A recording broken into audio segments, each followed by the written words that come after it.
ガラスの迷路ひび割れた公園まだ消えないまま藤た記憶誰かの夢にすり替わる名前さえ今奪われてく聞こえるか胸の奥できしむ鎖の叫び逃げないで選ぶんだ自分だけの芯を一つ書き換えられた世界で僕は僕を上書きしてくささやく嘘切り裂きながら覚めないなら夢を燃やせ一つ操られたスターに君の本当 What's the difference between people in Dubai and people in Abu Dhabi? Dhabi. What? Oh, People in Dubai never watch the Flintstones, but people in Abu Dhabi do.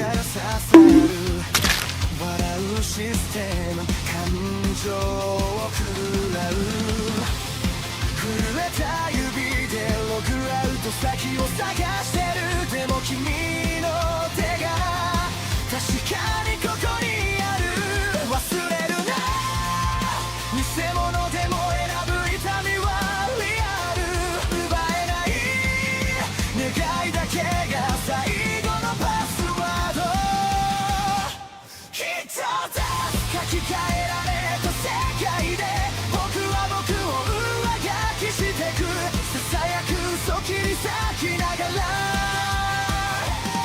覚めないなら夢を燃やせ一つ操られた明日に君の本と響かせてかけ違えたストーリー今塗り替えていけ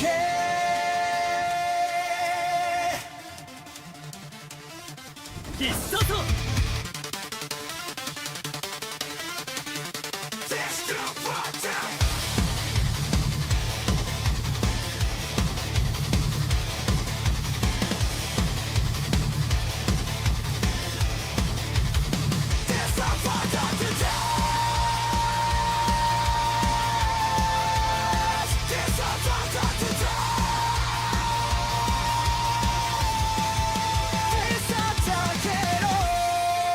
君の声で暗いスクリプトを壊して一つ書き換えられた世界で僕は僕を更新してく挟むく影抱きしめながら傷ついても夢を離すな一つ操られた未来君と一緒に飛び越えて交差してくストーリー今始まりに帰ろう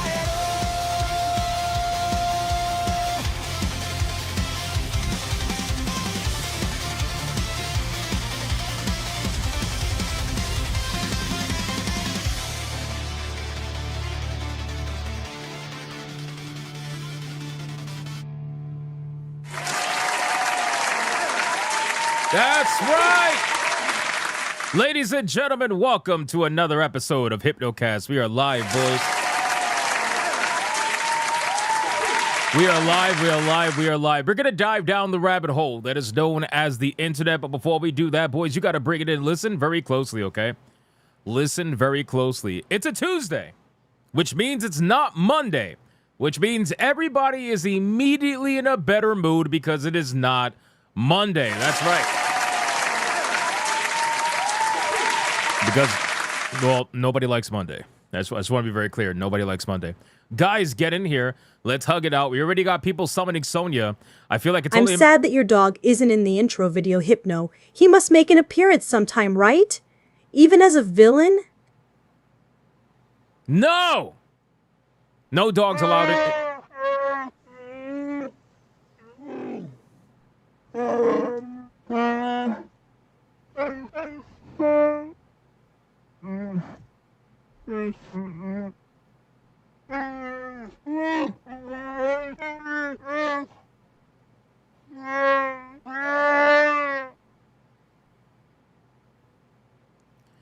Brother, I literally didn't even make it in past the hugging section.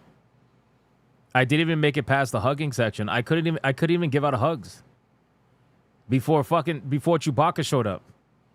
I couldn't even do that, bro. Why are we getting faster and faster every single stream?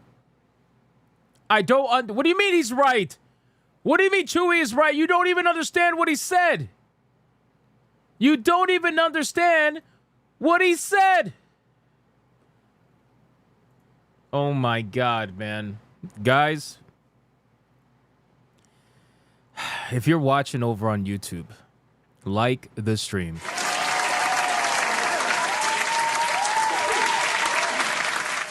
If you're watching over on Rumble, like the stream. That's right.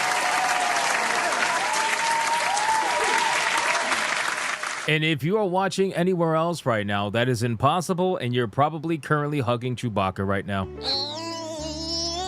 You are gay! You know what's happening. You know what's happening. Like the stream. Guys, can I get a mic check, please? Mic check, titty check, balls check. What are we checking? What are we checking today? Guys, we got a lot we got to talk about. All right, there's an ungodly amount of stuff we got to talk about today. But what are you guys checking? What? I will devour a dev pseudo for you. His Chewbacca memes are a pain to me too. In exchange, please put me in the intro, even as a villain. Oh my God, the dog talks now. The dog talks now, and it sounds exactly as I thought an evil dog would sound like. Why am I not surprised? Hypno's dog is now a thing, apparently. You know, it's crazy how the chat has turned the TTS into its own lore, where now we have mainline characters that show up every night. Before you know it, we're going to have our own epic movie saga. And I don't even know what's happening half the fucking time. I don't even know what's happening half the time. It's crazy, bro. Anyway, what else are we checking? Sounds more like a Unicron check. Time and gay check. Oh, late in game. Okay. Okay, I get it. Power's back for now check. Oh, man, Cat, I hope you're all right, man. Apparently, 007 First Light has a 6-hour tutorial. I mean, it is fairly, yeah, I would say so. It's a lot of cinematics. I mean, we played it earlier today, and it is extremely cinematic. It's like Uncharted on crack. Wow. Wow. Wow. Did you just take a massive shit?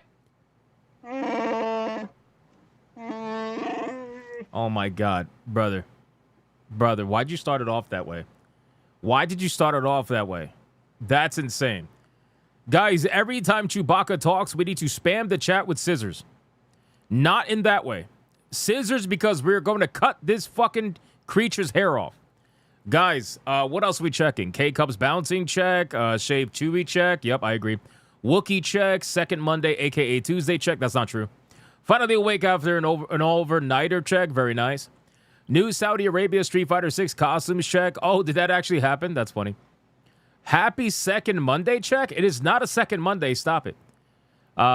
We got Don't Go After the Dog check. We got Carnivorous Marine Snails check. Okay.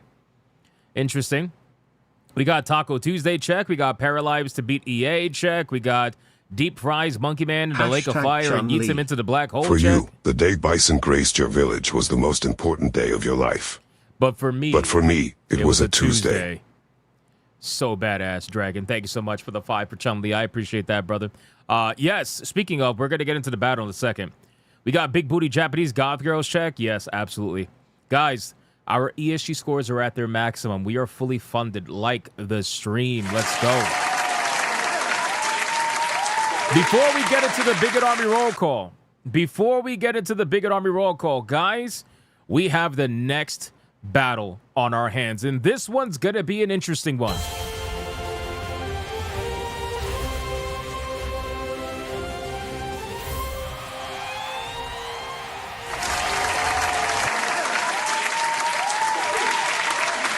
Guys, today's battle is gonna be none other than Lulu from Final Fantasy X versus Chun-Li from Street Fighter, ladies and gentlemen. That is right. Did I calculate Chun-Li was on a Tuesday? No, I didn't. That's called luck.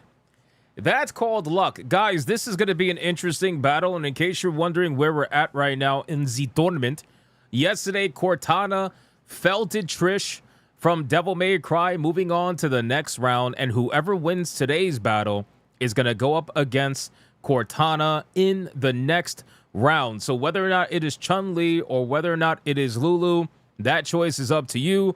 Let me know in the super chats. You have to begin your super chat with hashtag name in order for it to count. Otherwise, it will not count. God damn it. Do we understand? I'm sure we do. And use Oh, code no. Chewy to get 10% off your purchase at Hypno Brain Coffee. no. Watch if you do not know what the orange is for. Sniff, sniff. Why do you have a chair in the corner? What in the fuck was the middle section of that super chat, Trey? What the fuck was the... What was that? What was that? Wow, bro. Wow. And the fact that you sniffed twice, it just makes it worse. It makes it so much worse. Thank you, Trey. I appreciate the 20, my man. Thank you. So don't forget, guys, you got to use hashtag name in order for us to decide who is going to win tonight's battle. This is going to be an interesting one. Final Fantasy fans, please do not let me down. Please do not let me down. All right, guys, listen. Let's do the Big Army roll call. Let's see who's hanging out in this glorious chat today on this beautiful Tuesday. It's a gorgeous Tuesday. Who's here with us? We got Old Man Cad. We got Deidre Connick. We got the Fourth Wall Guy, Larry Dinetti. We got Sweetie Squad. We got Mr. Melancholy. Hashtag Chun-Li. ハッピーチューズデー、ヒプノ&チャット。アナザーデーフェアヒプノキャンセーチーライクススカンパス。No. パイナップルピザ。No. チューバカ。 No! You're lying! You're lying through your teeth! Hashtag Chun-Li. Oh my god. Fake thighs save lives. Wow, I can't believe I have to agree with Obama on something. That's insane. That's insane, Space Monkey. Thank you for the 489. Did you kind of thank you for the 5. Stop lying. Stop lying. We got Soul Reaper 2078. We got Pokey Race, Nick Havoc, Black Tailgate, Mr. Melancholy, Dregatello, Dade 404. We got Lex Icefox. We got Dark Tanae. We got Titan Wasp. What's going on, man? And Trans in the chat. We got Limitless Andre. We got, let me scroll down. Timebound Howler. What's going on, dude? We got John Bond motherfucking Zombie. What's going on, dude? We got Matthew Fritz saying to shave Chewy check. I agree. I agree with Matthew Fritz, man. I agree. We got Ron DFK. We got Felsteph in the chat. We got Monkeyman04. We got Silver Austin Luna. Had to say that slowly. We got Setsuda Shadow. Don't go after the dog. I mean, listen, it is what it is. Korean Cowboy just sent 67 jewels. Thank you, man. I appreciate that. We got Adair Soto. We got Lucky Boy in the chat. We got Alucard in the chat. We got, let me see. Jason Alator is in the chat. We got King motherfucking Demon Wing is in the chat. What's going on, man? We got Thanos857. We got Jinx Hand. What's going on, Jinx Hand? D-Mag2734. We got, let me scroll down. Let me scroll down. We got Dragon in the chat. We got Oliver Adam in the chat as well. What's going on? Fractal Mage. Edwards in the chat. We got, let's see, Antrans in the chat. Hashtag Edwards in the Chun-Li. chat. What? Let's get ready to wave you. Oh! Mahahaha.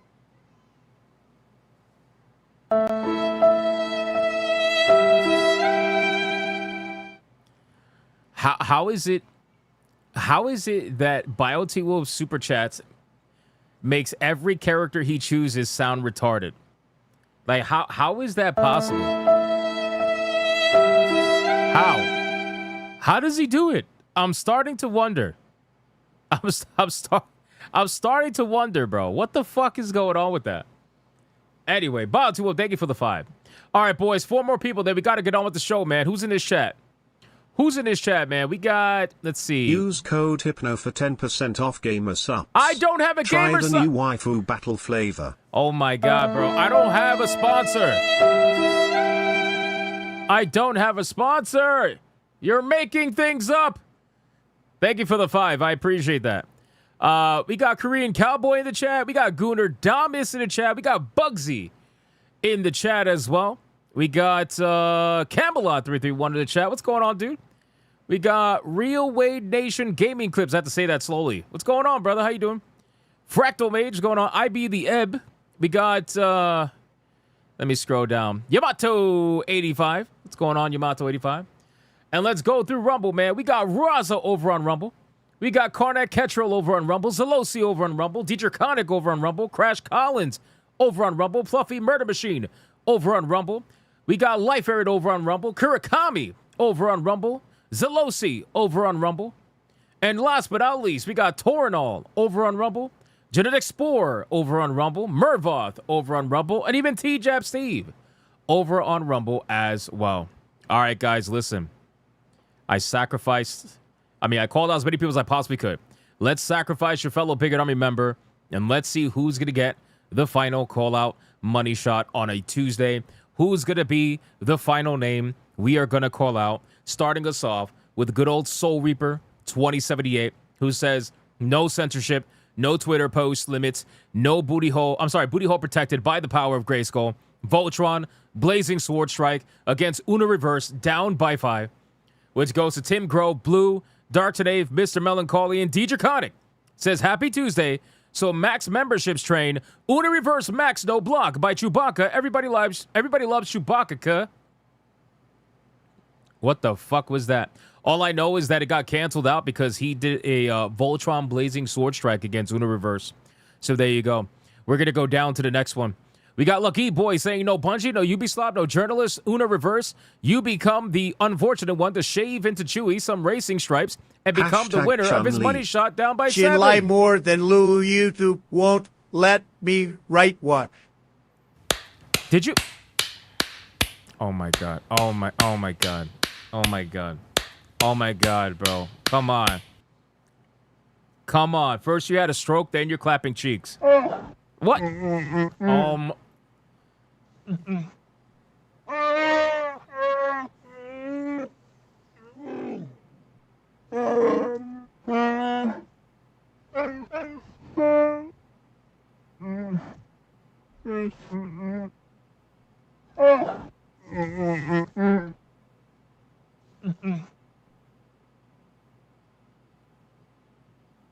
Scissors in the chat, boys. Scissors in the chat. We got to go down by 7. Ron DFK, Vice Admiral, Fractal Mage, Dylan B, Monkey Man.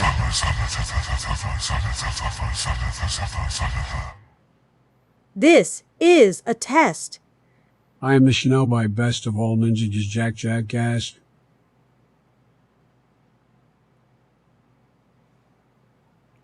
Are you guys okay? Are you guys okay? Are we okay today? I can't even get through the money shot without people trolling nonstop. Jesus Christ, normally people wait until I'm done with the oh my god, bro. Oh my god. What are we doing? What are we doing? We got Dietrich Koenig and Yamato. Melody Johnson, or all of y'all touch yourself to Mercanti butt pics. Wow. You know what? Just for that alone, Yamato, congratulations with no protection since you cannot snipe anybody. You are the recipient of the money shot today. What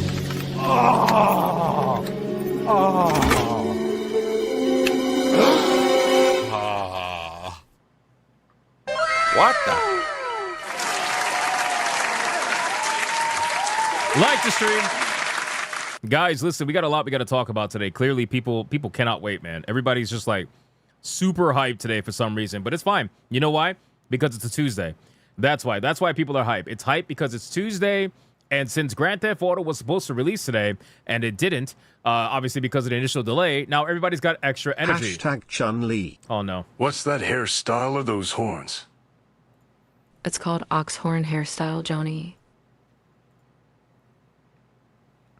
You know, are we starting to write stories here? Is it like, are we writing stories? Are we documenting all the lore that's happening between these super chats right now? Are we keeping track about this? Because I'm starting to lose track of all the characters. Yes? Fourth Wall Guy says, yeah, it kind of feels that way. I feel like I have to keep track of all these characters. I'm starting to. It's fan fiction day. It's fan fiction day every day. Every day it's fan fiction. Ever since I introduced the TTS, it's crazy. You're following lore and Hypnocast every day. God, I know you are, Yamato. I know you are. Guys, listen, we got a lot we got to talk about today in all seriousness, okay? We're going to catch up on some marathon felting because it's always good. Lots of fun. We're going to kind of keep up with the whole marathon Destiny 2 debacle that's going on. Got some Steam forums nonsense to go over. We got Alan Wake 2 to discuss. Now, I know we haven't talked about Alan Wake 2 in a long time, but Remedy's new CEO, remember, they appointed a new CEO. The new CEO apparently said that Alan Wake and Control apparently should have sold more than they did, and that a movie and TV deal will help them do exactly that. Yes, apparently, they believe that Alan Wake 2 should have sold more than it did, and that they're thinking that if they do a movie deal, that that's somehow going to make... That hurt my brain. I'm going to pretend like I didn't hear that. Adair, so thank you for the 5. Guys, apparently they think that if they get a movie deal, that it's going to help them... It's going to help them sell more of Alan Wake. When I saw this story, I was like, bro, you've got to be kidding me, right? Like, this has to be a joke, but it's not. It's not a joke. So we're going to go over everything. We're also going to go over the history of Alan Wake 2. And obviously, I have experience with Alan Wake 2 because I actually beat the game when I reviewed the game on Grifcast. And, yeah, we're going to talk about it. We're going to talk about it. We're going to see exactly...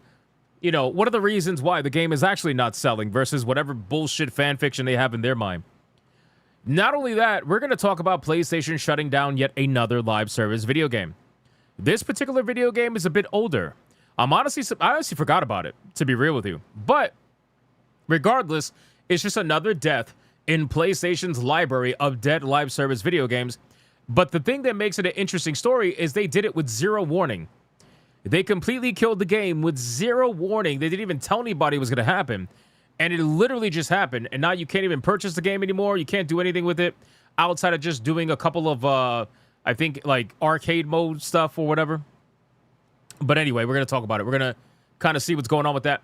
We're also going to talk about a video game called Paralives. Now, we covered Paralives when it was first showcased. I think we watched a trailer about it. And if you remember what I said... If I'm not mistaken, I think this was the game. I'm pretty sure it was.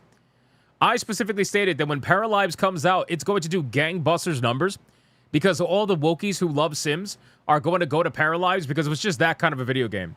Well, apparently, that's exactly what's happening. Paralives is doing crazy numbers right now that we got to discuss it. We got to talk about it because holy shit, it is wild. Not only that, guys, but... Plantation Simulator is apparently no longer available.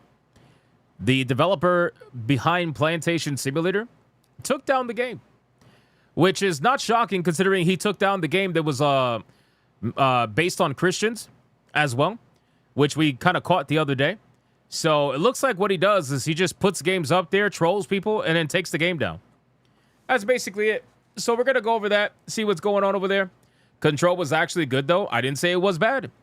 Notice how when I mentioned Alan Wake 2 and Control, I specifically focused on Alan Wake 2. That's because I have no problems with Control. Control's actually a pretty good game.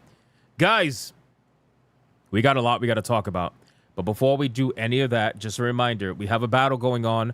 Chun-Li versus Lulu. You got to make your choice known in your super chats. Put the name in the beginning so that my mods can understand who you are voting for.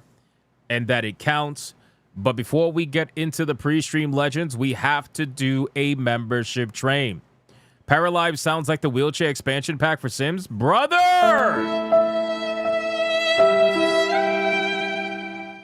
Are you serious? The wheelchair expansion pack for The Sims. Oh my god. Oh my god. That's insanity, bro. I feel bad getting on the trade now. Holy shit. Brutal. Absolutely brutal. Guys, he's out of line, but he's right. I didn't say he's wrong. Oh, man. That one caught me off guard, you son of a bitch. That was funny. That was funny. Guys, listen, man. Seriously. We got to light this shit up, man. We got to make it green in this bitch on YouTube and on Rumble. Let's get some train emojis in the chat, man. It's Tuesday. Wake up. Let's get energetic and let's make it happen. We got a lot we got to talk about tonight, so let's make it fucking happen. Lulu has $0. I know. Final Fantasy fans are letting me down. We're going to throw them off the fucking train. Let's go. Get on the train. Ladies and gentlemen, all aboard the membership train.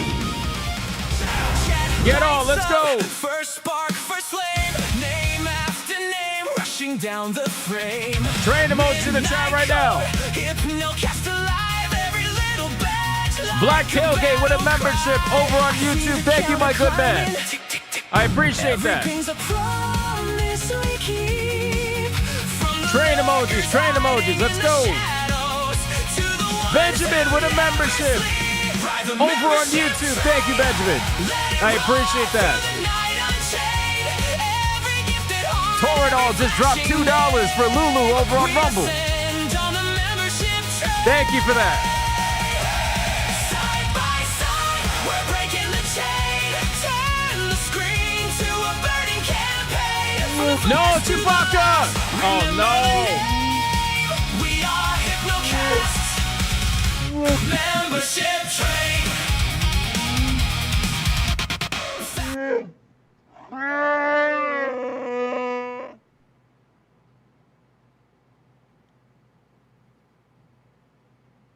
I hate this fucking Wookiee. I really do. I really do.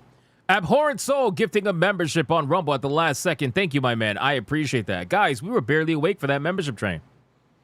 We were barely awake for that membership train. What are we doing? Do I need to do another one?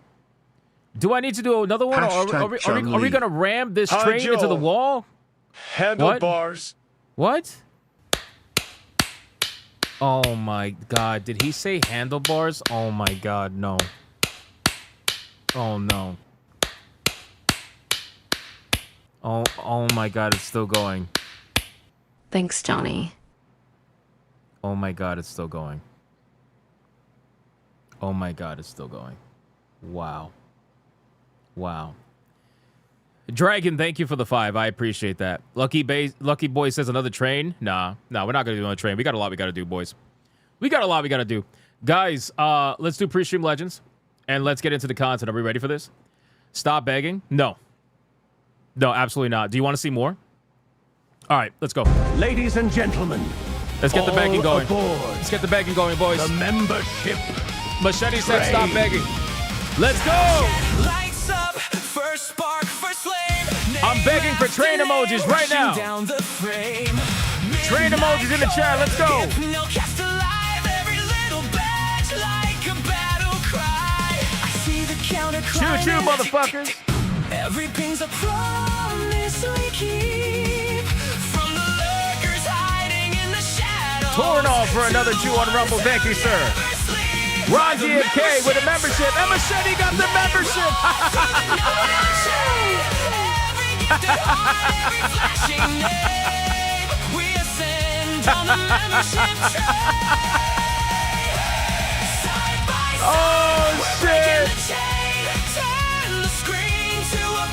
That made it worth it. Zelosi with a membership on Rumble. We are Hypnocast.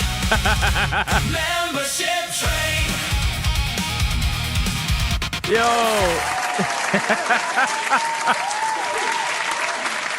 That made it fucking worth it, brother. How you gonna say stop begging on a stream that you enabled memberships on, you fucking bitch? Holy shit, that's amazing. Yo, congratulations, Machete, on winning the membership. Ron DFK, that was an ultimate snipe, my man. Everybody touch his hat. Everybody touch his hat right now. Because that was epic. That was an epic snipe, brother. Nice one. Nice one. He says, laughing my ass off. You are welcome. Yeah, he's very thankful, I'm sure. Very thankful. All right, boys. No, in all seriousness, let's get into it, man. Come on, let's go over the pre-stream legends. Then we got to get into the content, boys. We got a lot we got to go over. King motherfucking Demon Wing. This guy dropped a 10 membership mega banger at the beginning of the stream. More memberships! More memberships! More memberships! And considering that is the first one of the stream, You already know what that means.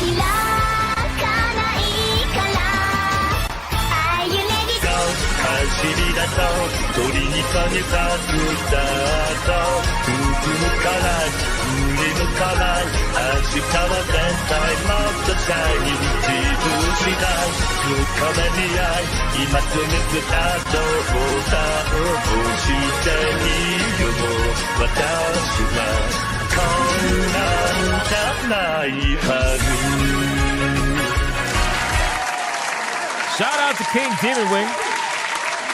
Thank you so much, brother, for the 10 memberships. I appreciate it. Speedy Cake dropped a $20 on the... I'm going to shave this fucking Wookiee. I swear to God. Scissors in the chat. Adair, thank you for the 5. Speedy Cake dropped a $20 banger. I appreciate that, brother. Using the Sonya voice. Benjamin dropped a 5. I appreciate that as well. Adair Soto dropped a 5. Of course, with Chewbacca. And then Hypno's dog came in with the Doom voice. Interesting. Adair Soto with another 5. Thank you, sir. And then Dragon with the first vote for Chun-Li. Appreciate that. With the 5. And then Trey Burkhalter with his Biden having a stroke moment with the $20. Thank you, sir. I appreciate that. Teacher Conic with the 5 for Chun-Li as well. And then Space Monkey with the $4.99 for Chun-Li as well. And then Biolty Wolf with a 5 for Chun-Li as well. And the Zesty Boys.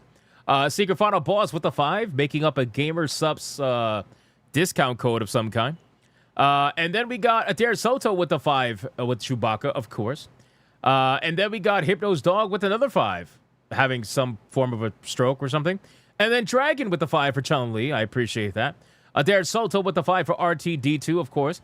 And then Black Tailgate gifted a membership. And Benjamin gifted a membership. You fucking legends. Thank you, guys. I appreciate that. Adair Soto with another 5 with Chewbacca. And then Dragon with a 5 for Chun-Li as well, clapping all kinds of cheeks with apparently handlebars. That was very descriptive. I appreciate it. Ron DFK gifting that Omega membership. You got to cheer for that. You get a cheer for that, my man. That was legendary. And then Adair Soto with the last 5 on YouTube using Chewbacca, because of course. Of course. And then over on Rumble, let's check out Rumble really quick. We got Torinol with the 2 for hashtag Lulu Multipass. Thank you, Torinol. I appreciate it. We got Abhorrent Soul gifting a membership over on Rumble. Thank you, sir. Torinol with a 2 for Lulu Multipass, not Lulu. Side trolls too subtle sometimes. Lulu, unless the big boys step up, she will lose. Benjamin, she's getting felted, brother. I don't know what's going on. Thank you so much for the 2, though. I appreciate you. Torinol, thank you for the 2 as well. And then Zalosi gifting a membership over on Rumble. You love to see it. Thank you guys so much. I greatly, greatly, greatly, greatly appreciate it. All right, boys. Are we ready to get into the content, man? We got a lot we got to talk about. A lot of things to go over.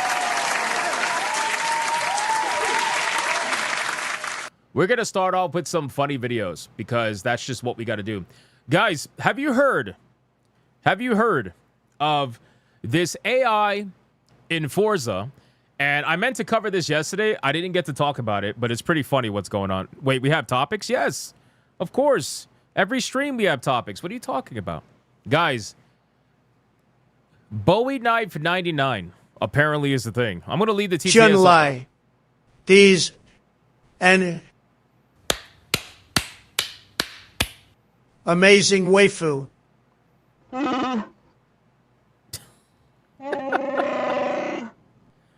Amazing waifu. What the fuck?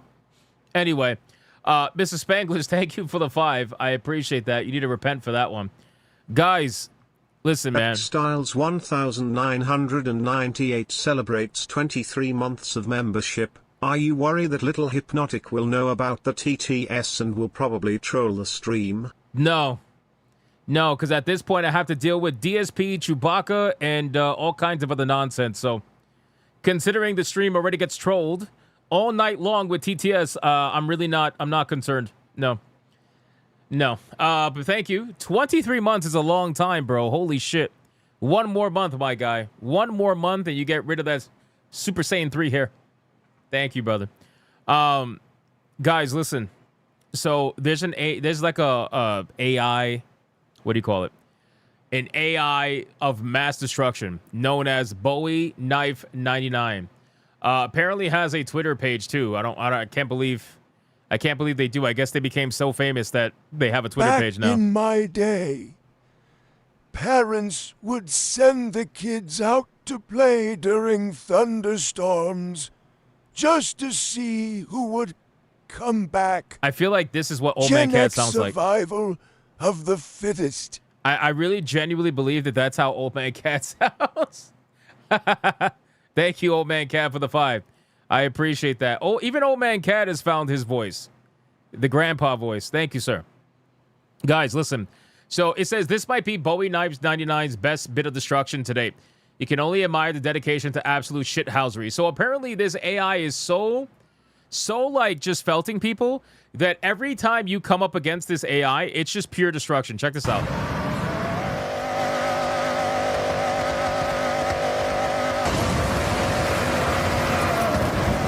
Bro, it landed on top and flattened him into the ground. That's crazy. Hold on, I have another one. In Forza Horizon 6, an AI driver has become public enemy number 1 for the entire community. Since the game's release, thousands of players report constantly running into the ultra-aggressive drivatar named Bowie Knife 99. Unlike other AI drivers, this one has gained notoriety for deliberately causing massive pileups, slamming into players into turns, and ruining entire races. Now, I actually like that because I know there's people out there that complain about when racers look like they what do you call it? Like racers when they drive aggressively.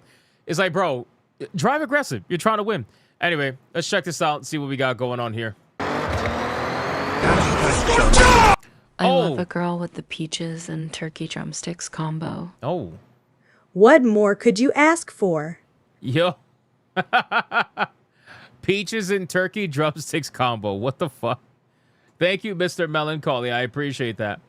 Yeah, apparently it's a pretty strong. Let me just show you. Hold on, let me show you. Watch this.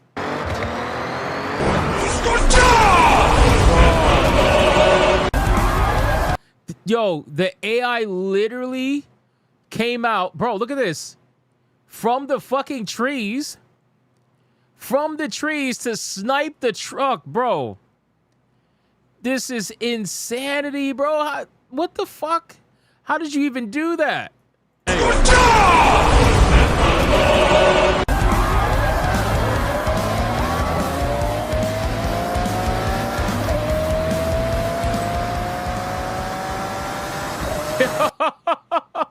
That's diabolical. Yo, look at what Bowie, look at what Bowie, hold on. Bro, you've got, if I lost to that, bro, if I lost to that, I would quit the fucking game right there. Right there, I would quit the game. You've got to be shitting me, bro. Look at this, man. Where did he even come from? How did he even get there? Nah, bro. No. Yeah, I would be done. I would exit stage right from this game and never play it ever again. That's crazy, bro. What the fuck is this? Nah, you should be ashamed of yourself. You finished Do you hear second. that, Sid? There's a man in the woods. Yo! Oh, no, bro. This thing is fucking diabolical. Bro, how do you have this level of aim with a vehicle? This guy is sniping like he has a sniper rifle, but he's using cars in order to do so. That's fucking unbelievable. How is he doing that? Bro, wow. Megalomania. At Mr. Blue Did he fall Cthulhu through? celebrates 10 months of membership. During the 16th and 17th centuries, Britain sent everyone named Colin all over the earth. They were attempting to colonize the world. What the fuck? What? Did we... What the fuck was that lore that just got dropped in the chat? What the fuck? What the fuck? Bro. Yo, Mr. Blue, what was that, bro? Britain said everyone named Colin all over the earth. They were attempting to colonize the world. I fucking hate you, bro. I hate you. I hate you so much. All right, let's see this last bit right here. Hold on.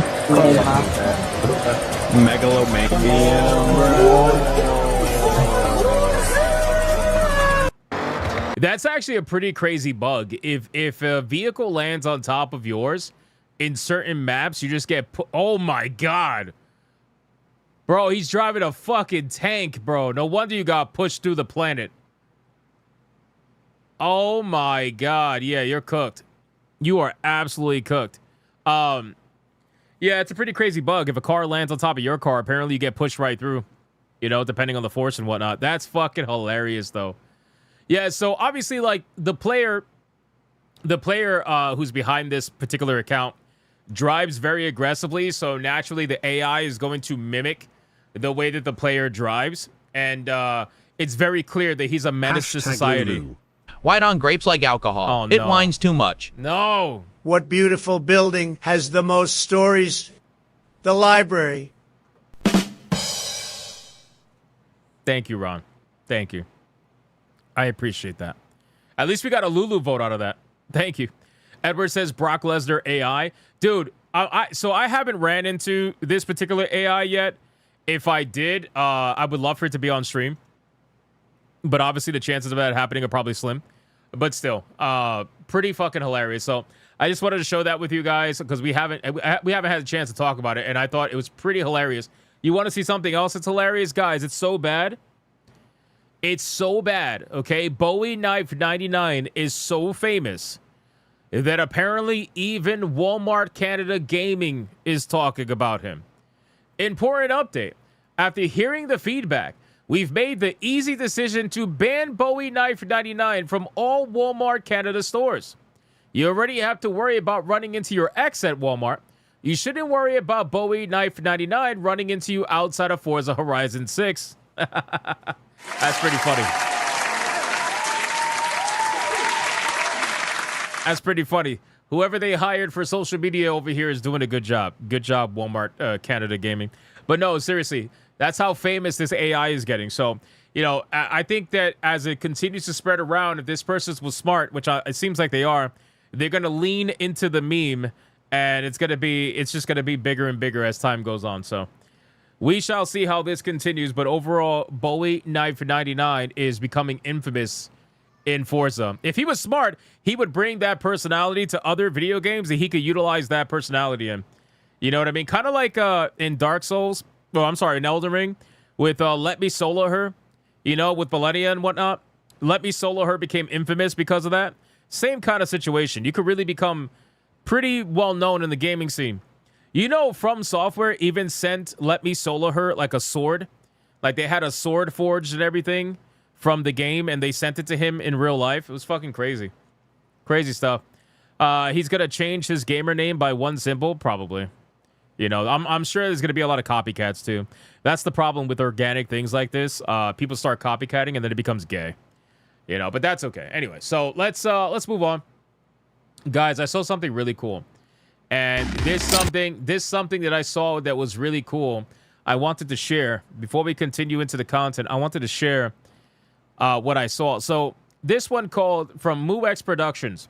Charlie's So Tired says, pretty wild how I can animate fairly realistic armored combat with homemade action figures, and yet Hollywood still can't figure it out with an infinite budget. So I wanted to see what he was cooking with, right? Because when someone makes that kind of claim, I'm like, all right. Let's see what we got here. I don't know if you guys seen this, but it's actually fucking awesome. Check this out.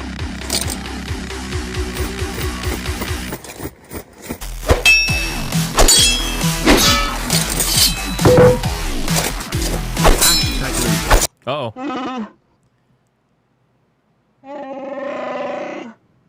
Oh, no. Even Lockwire's getting in on this. Oh, no. Oh, my God. You sound like you're taking a shit.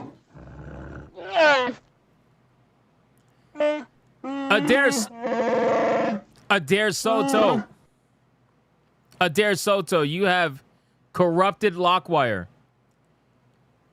with the 20. At least that went to Lulu, though. Bowie is the only aggressive on high difficulty I've seen in most of my races, but I'm not that high setting. All right, that's fair. That's fair.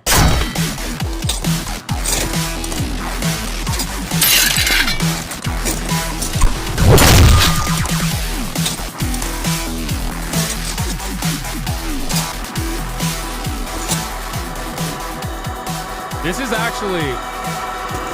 is actually unbelievably well done, in my opinion. It's kind of crazy. But again, you have to have passion when you're doing something like this, and Hollywood is obviously not made with any passion these days.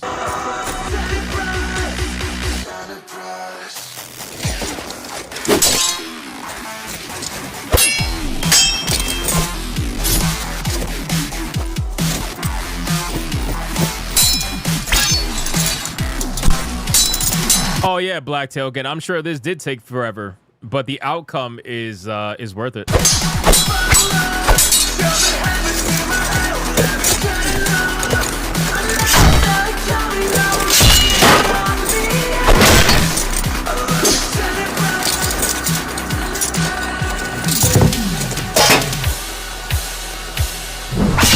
Oh, that's crazy.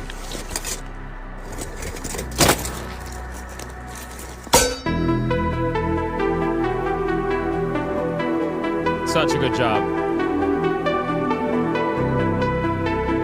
Eating mods, action figures developed and produced by Charlie Rose. Amazing job. Holy shit.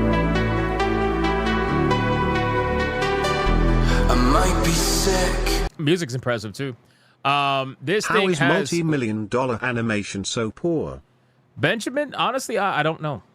I don't know. I think it's a combination of lack of care, lack of talent, and overall just Hollywood not really giving a fuck anymore about wanting to make things that are going to last the test of time. See, like back in the day, directors would be aiming to make movies to cement their legacy. A lot of them cared about making movies that they feel like were going to be the movie they were going to be remembered about. But modern day people just don't care about that. Everybody lives in the moment. Everything's content.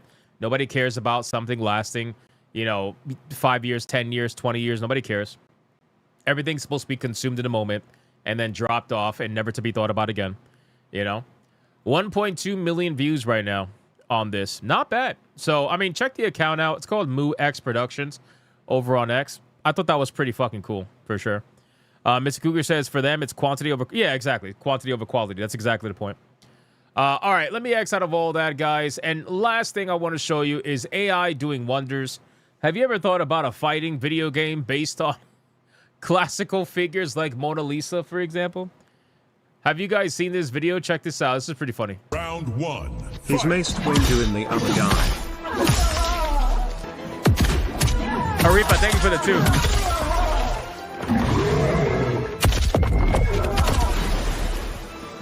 Epic's draw. Round 2. Fight.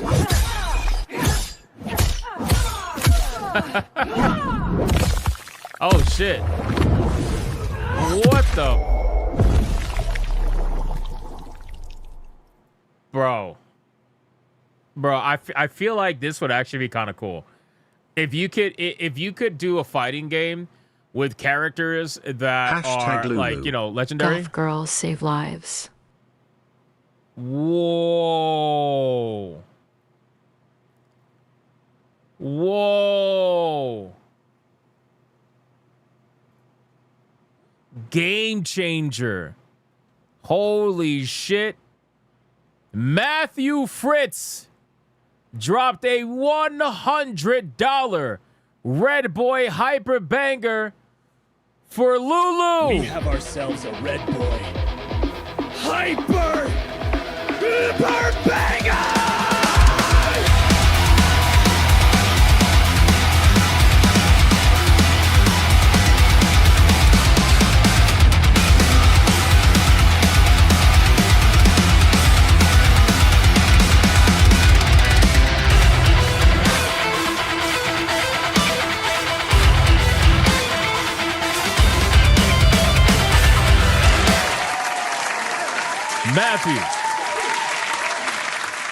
Matthew, Jesus Christ, man. Holy fuck. That was insane. That was insane. Wow. Thank you so much. I appreciate that. You said goth girls, but you need to let me know which one because I have goth Latinas and I have goth Asians. Oh, you want banana? Of course. What am I talking about? You're spamming the banana emoji. What am I talking about? Tenebrae says running some AI filter over game footage does not make it cool. Not impressed anyway, so why are we still mentioning Alan Wake? Don't worry, we're going to get to that. I think, again, God, man. Tenebrae, I know you're anti-AI. I get it. But you got it. Calm down. I'm not saying that I suddenly want to see an AI video game made of old school Mona Lisa fighting waifus. What I'm saying is that AI is cool for conceptualizing, and I think the concept would be cool. So if the concept is cool, why don't we get some people to make one like that? That's all I'm saying. I'm not saying go make, you know what I mean? Don't slap me in public. No. I'm not slapping you. I'm just saying like the concept is cool. I'm not saying I want to oh my god. Shout out to Tenebrae. Love you, bro. We got to get a banana for Matthew Fritz, man. He dropped $100. Let's go.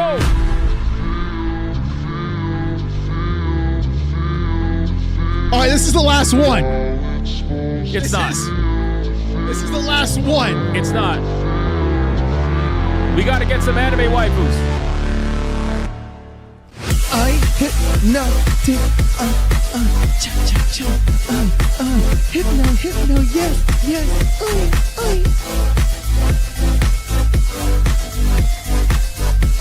big strong beefy man.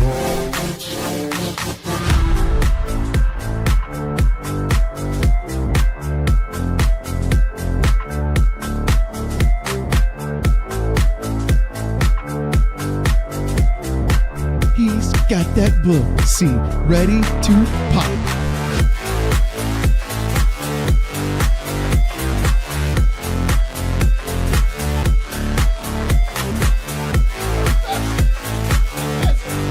This man said perfection, brother. You gay as hell, boy. You gay as hell. This man gay as hell. Tell you what, just like this. Try to relax your anus. And there's a little bit of a... Your shoulders. You gay as hell.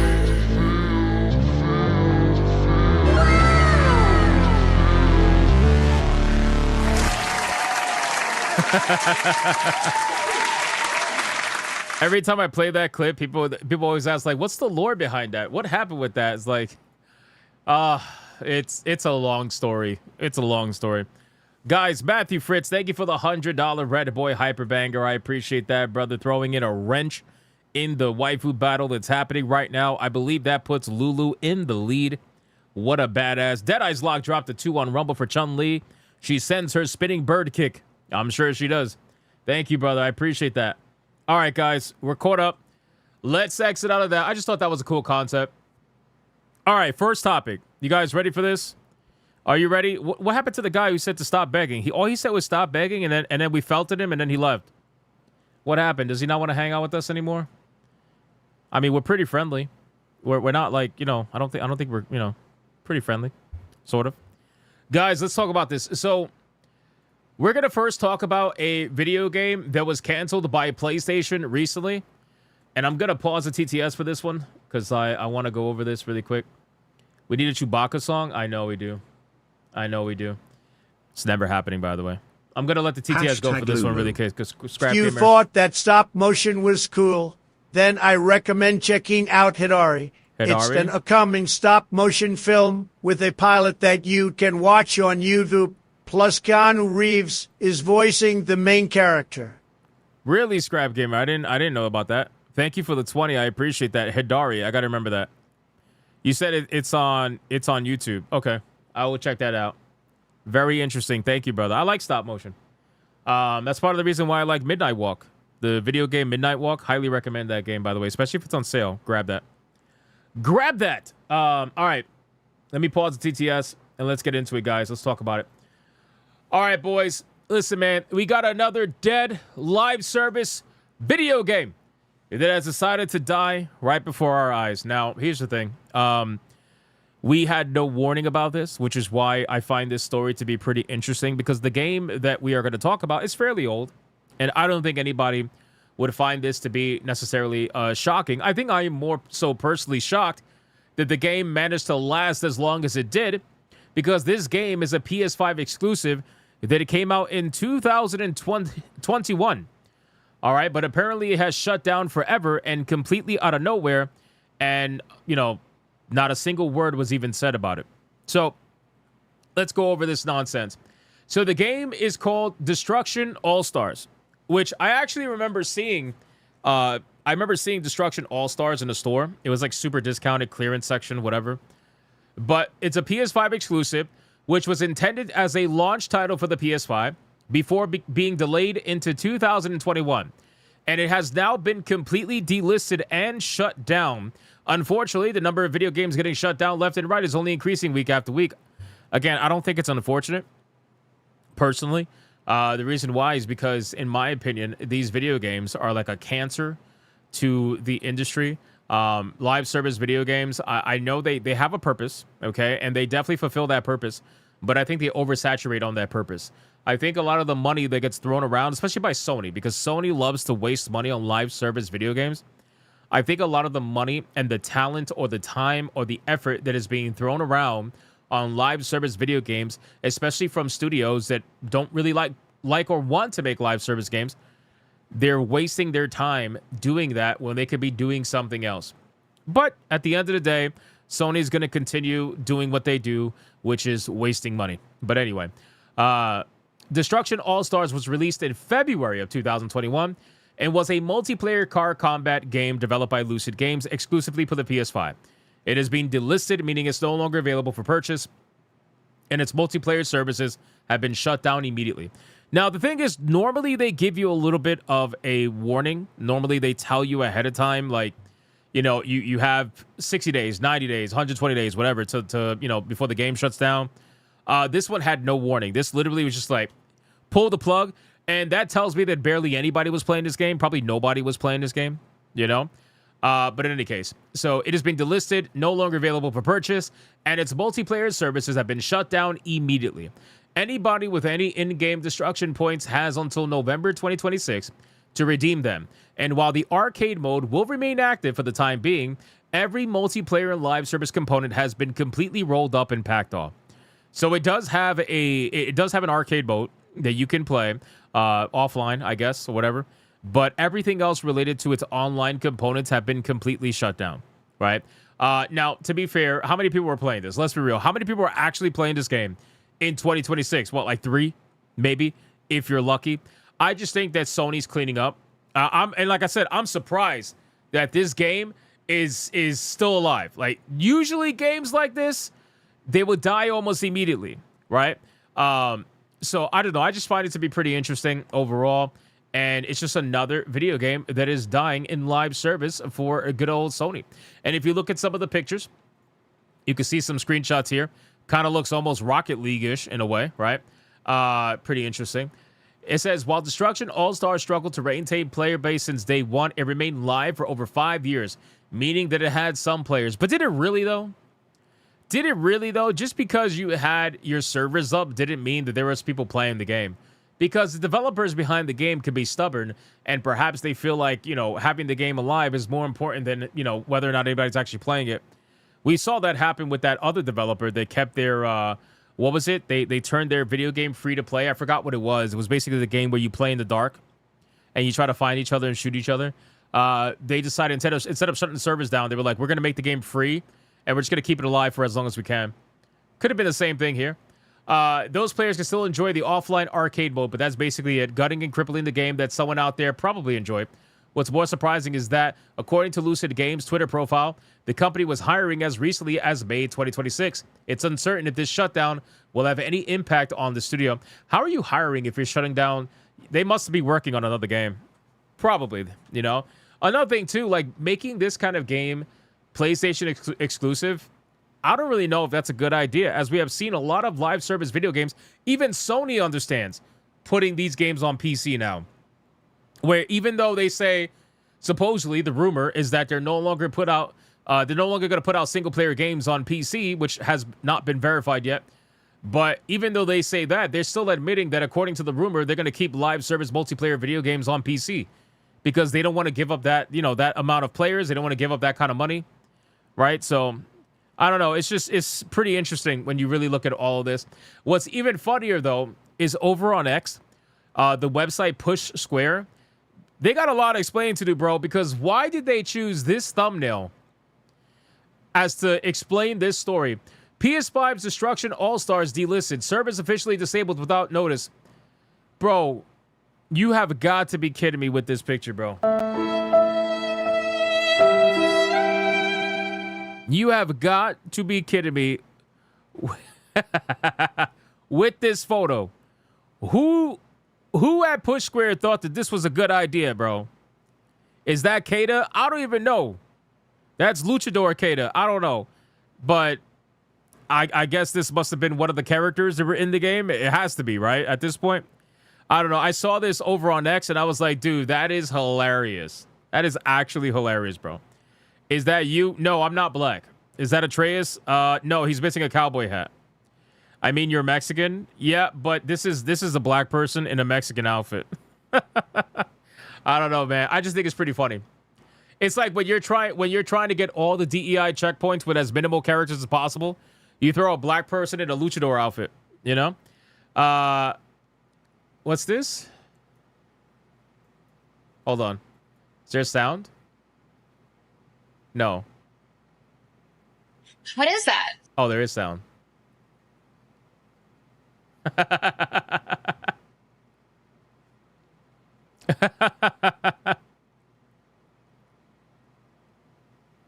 What is that? I think that's it's so funny because that was everybody's response in this stream so far.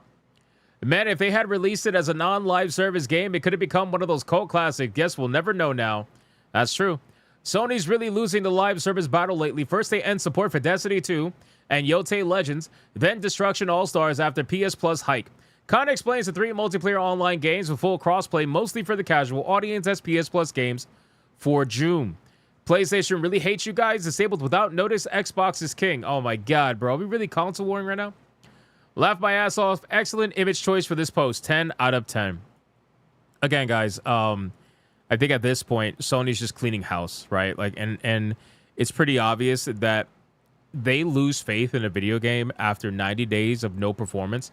If there's not even remotely any performance on the live service aspect for them to be able to latch onto, then they're going to give up the game. They've killed so many video games so quickly, and they're going to continue to do it because what they're genuinely looking for, this is like, I don't know, man. At this point, this is like fishing, where you're just constantly fishing in the hopes to catch something. At this point, you're not really worried about strategizing. You're not really worried about anything other than getting lucky and trying to fish, and throw out as many live service games as possible until one of them hits, and you hope that it hits as hard as Helldivers, or even more, you hope that it hits as hard as Fortnite. That's really what they keep doing. They're looking desperately for their own Fortnite that they can monetize endlessly for decades to come, so they don't have to worry about anything. They can just milk. That's what they're really looking for, you know? But again, whether or not they find it, I don't know. Keep looking, I guess. How much did it cost you now? By the time you find your golden goose, you would have spent billions of dollars already. They've already spent billions of dollars as it is. Their next one is going to be Horizon Hunter Gatherers. You already know how that game's going to go. You know? So, yeah, you're right. Actually, fishing will get better results. This is like throwing mud on the walls. Yeah, you're right, Tiger King. You're right. You're absolutely right. This is what they're really hoping to achieve, but I don't really see how that's going to work. So, in any case, that's basically what happened with this Sony PlayStation 5 video game. Again, it's a video game almost nobody has heard of, especially now more than ever. But it's just another live service game to add to the long list of dead live service games. I wonder if anybody has a compilation list of all the live service video games that have died under Sony's watch. And then on the other side, have all the wins under Sony's watch. I guarantee you the dead ones are probably like a page long now. Whereas the wins over for Sony are probably like 2 or 3 of any like semi-recent ones. And it all depends on what you even classify as a win, because Marathon hasn't got anywhere close to making its money back. And they're trying to convince everybody that they're happy with the performance of the game. I don't believe that. I don't think anybody with a brain can believe that. You know? I'm trying to give them the benefit of the doubt. All I personally remember is Helldivers 2. That's all I personally remember. I'm sure there may be 1 or 2 others in there somewhere. But Marathon damn sure ain't one of them. You know? And The true fact is that Helldivers is only where it's at because of the PC platform. So if it wasn't for the PC platform, Helldivers would not be the success that it is today, which is pretty fucking sad when you think about it. So Sony ponies have no brains. I don't know, man. At this point, I see it as a massive waste of money. But again, I'm not the one spending it, so who cares? Who cares? A wrestler that is in a racing crash game? Yeah, maybe he's wrestling cars. I don't know. Helldivers 2 was the one-hit wonder for Sony. Well, yeah, because of PC. That's why. Anyway, let's continue. That looks like sheep. No, it doesn't, bro. Oh, my God. Felting sheep like that is crazy. Okay, maybe it does. Maybe if you put like an afro on it, maybe. Maybe. Let me X out of that. Let's continue. Guys, did you hear this story? Deus Ex and Marathon actor wants to quit Twitter because he's tired of hearing Destiny 2 diehards hate on Bungie's new FPS. How do you hope something fails? How? How do you hope and pray on something's downfall? You know, guys, this is the prime example of somebody who is purposefully misrepresenting the conversations that are happening online, okay? We talk about this all the time. This is why discourse is impossible. As much as they love to say, debate me, bro. At the end of the day, discourse is impossible because over on X, I mean, listen, at the end of the day, he's not wrong necessarily about Twitter, but he's wrong in the way that he's represented the conversation that's happening. But yeah, Twitter obviously is a cesspool and conversation's impossible over there. But he knows, like, these people know what the conversation is right now. They know what's currently being said. They know what's currently happening. They know why people are upset. They know why Destiny 2 fans especially, or just Destiny fans in general, are very upset right now. They know why. And for you to try to pretend like they either shouldn't be or you're tired of hearing about it, well, then maybe Sony and Bungie shouldn't have fucked up as bad as they did. Just because you're tired of hearing about it doesn't mean that other people don't have the right to talk about it. Especially people that have invested, I would bet money, thousands of hours more than this person has invested in either Destiny or Marathon. You know, so let's talk about it. He says, cool, don't play Marathon. That's fine. Speak with your wallet. We are. And the problem is when you speak with your wallet, guess what happens? You guys complain about that too. Isn't that amazing?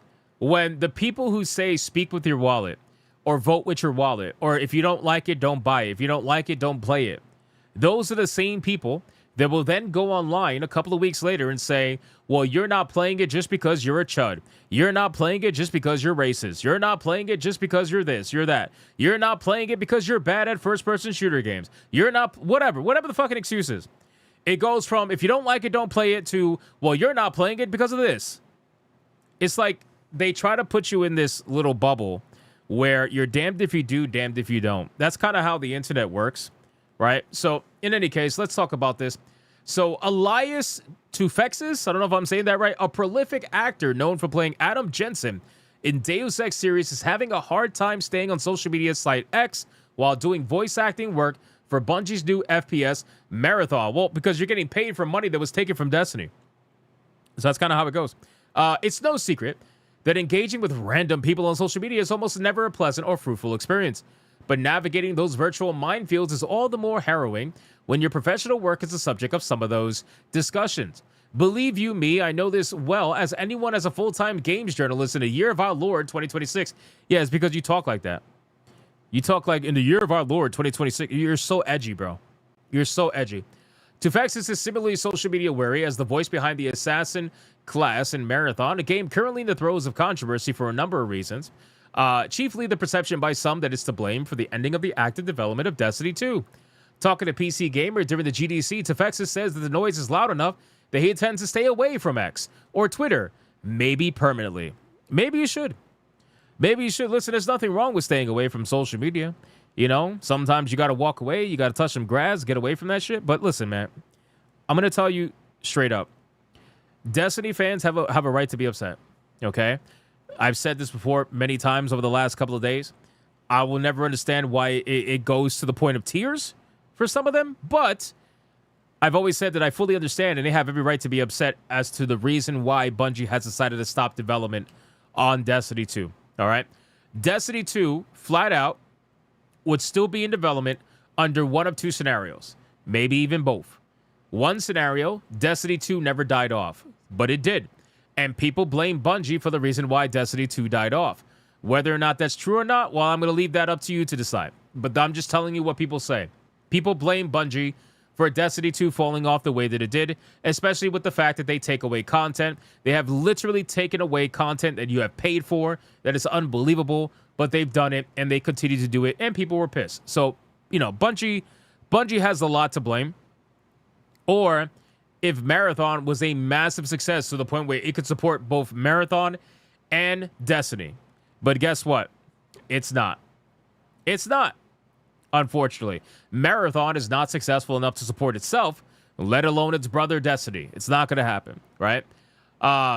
So let's talk about it. He says, I was working on Marathon yesterday, and I was like, guys, tell me to stop engaging on X because I keep engaging and I really shouldn't.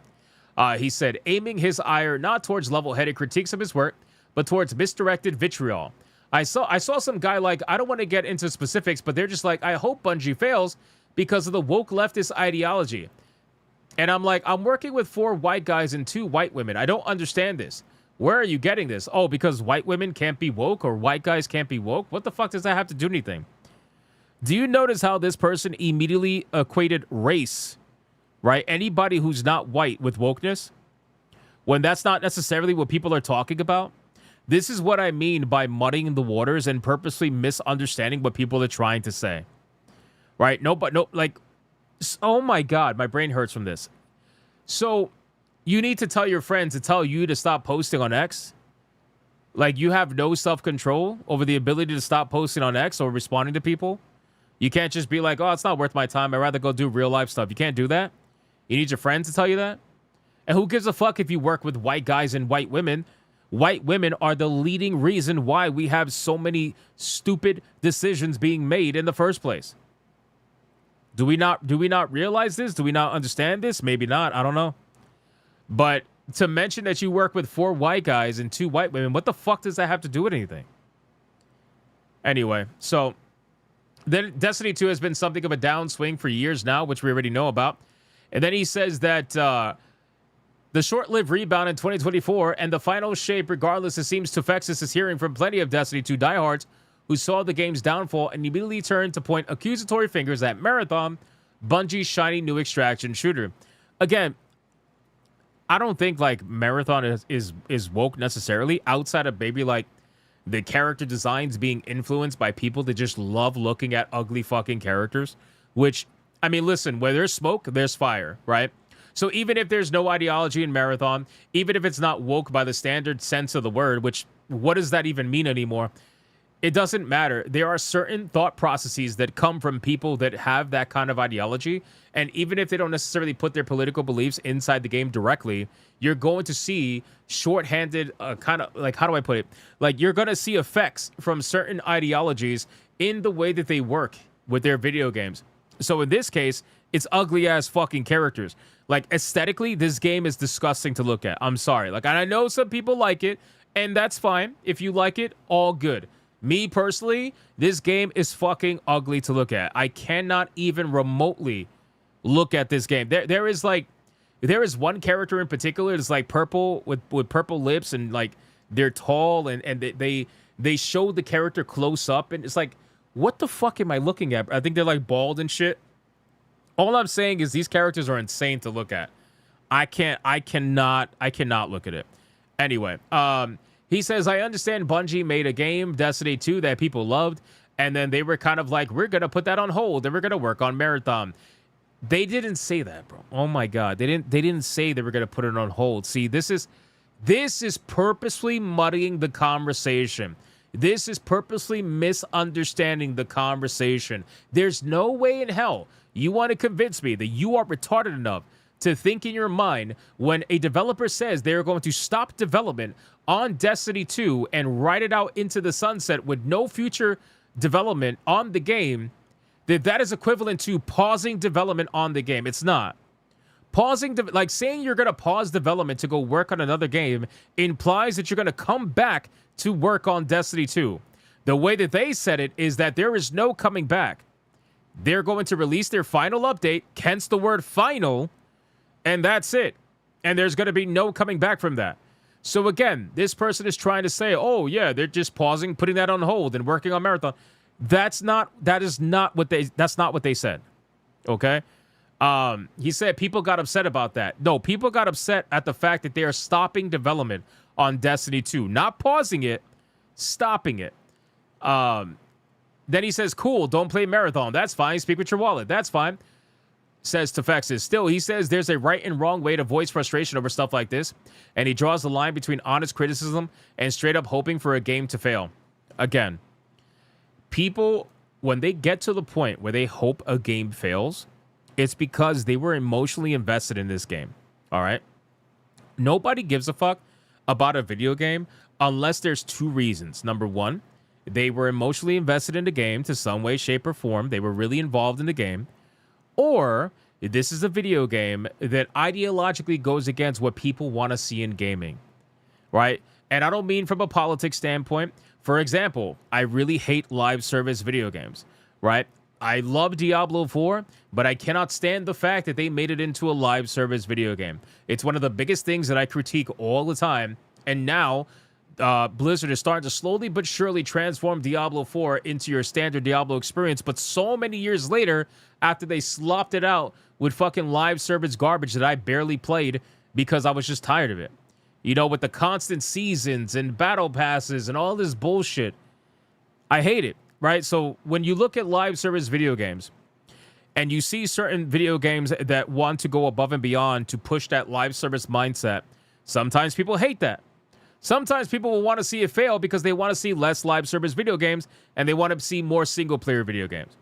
Or maybe people just want to see a game fail because they feel like that is money wasted on a game that otherwise could have been made, which is this situation, right? People feel like Destiny 3 could have been made, but instead they decided to focus on Marathon. And then, what do you know?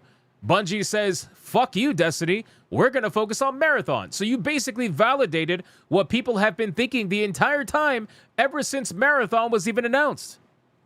People have been saying, I feel as if Marathon is the reason why we're never going to get a Destiny 3. Lo and behold, they're correct.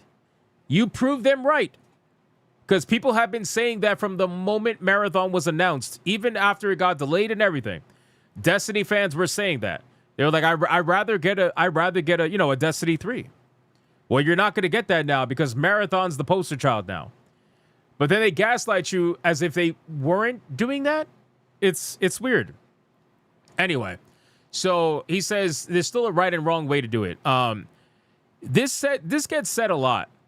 This gets said a lot online by people that constantly want to try to dictate how you express your concerns to them over a product that you paid for in some way, shape, or form, or that you at least played, right? If it's a free-to-play game, maybe you didn't invest any money in it, whatever, but ultimately you're invested to some extent, somehow, some way.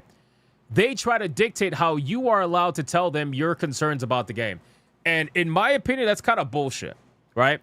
As long as the person is not threatening your life or saying anything kind of crazy or trying to fuck with you or whatever the case may be, if they're just saying, listen, this game fucking sucks and here's why, just because you don't like that level of honesty doesn't actually mean that it's not true. You know what I'm saying? So being able or trying to dictate the mindset and the way that people speak about certain things, that comes from a place of echo chamber where you guys are so used to not having that level of criticism. You're so used to not having to hear somebody disagree with you that the moment anybody does, it's immediately counted as extreme.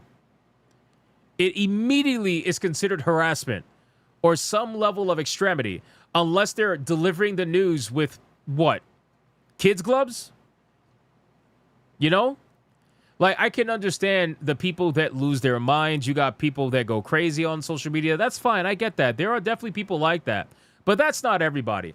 It's definitely not the majority. And you try to take that small amount of people and you try to make them the majority to quiet everybody else that's talking. At least that's how I view it, right? That's how I see it. So anyway, then he says, I love this part. After all, life is so short, man. Just stop tweeting memes other things for 6 hours. Critique the game. Critique my work. Totally acceptable. That's not true, because I guarantee you're ignoring all of that. You're ignoring the critique on your work. You're ignoring the critique on the game. And anytime you look at the critique, you automatically want to pass it off as like everything else. I guarantee it. I would bet money on it. But there's people that go on Twitter and post memes. This is Concord 2. This is Concord 2. Why are you spending hours doing this, hoping something fails? Because it's funny. It's funny. Why are people not allowed to do memes? Why are people not allowed to call something part of the Concordian timeline?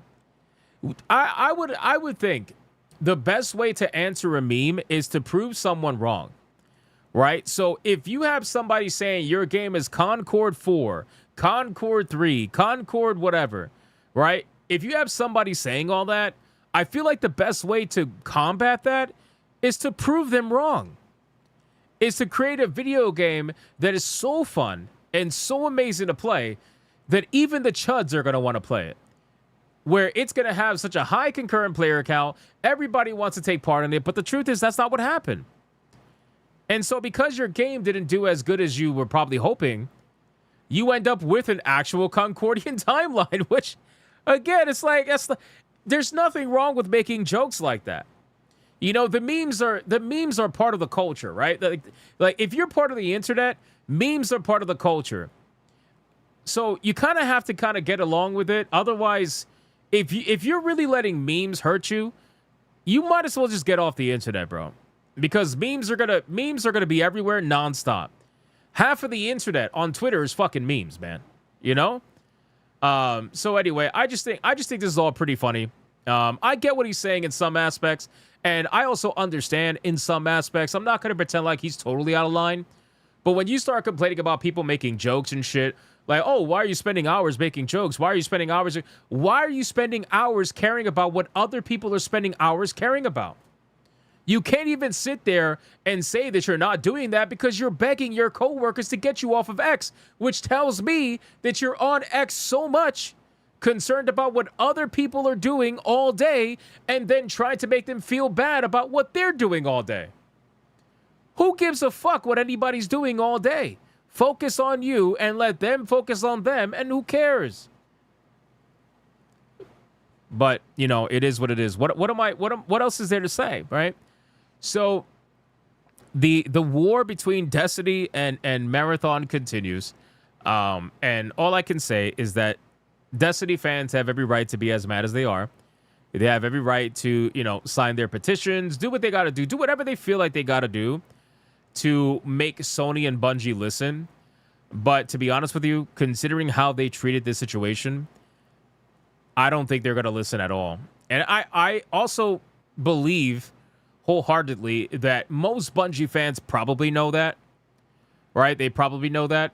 And at the very least, if they do decide to do anything, they would probably respond not with, we're going to continue Destiny 2 development.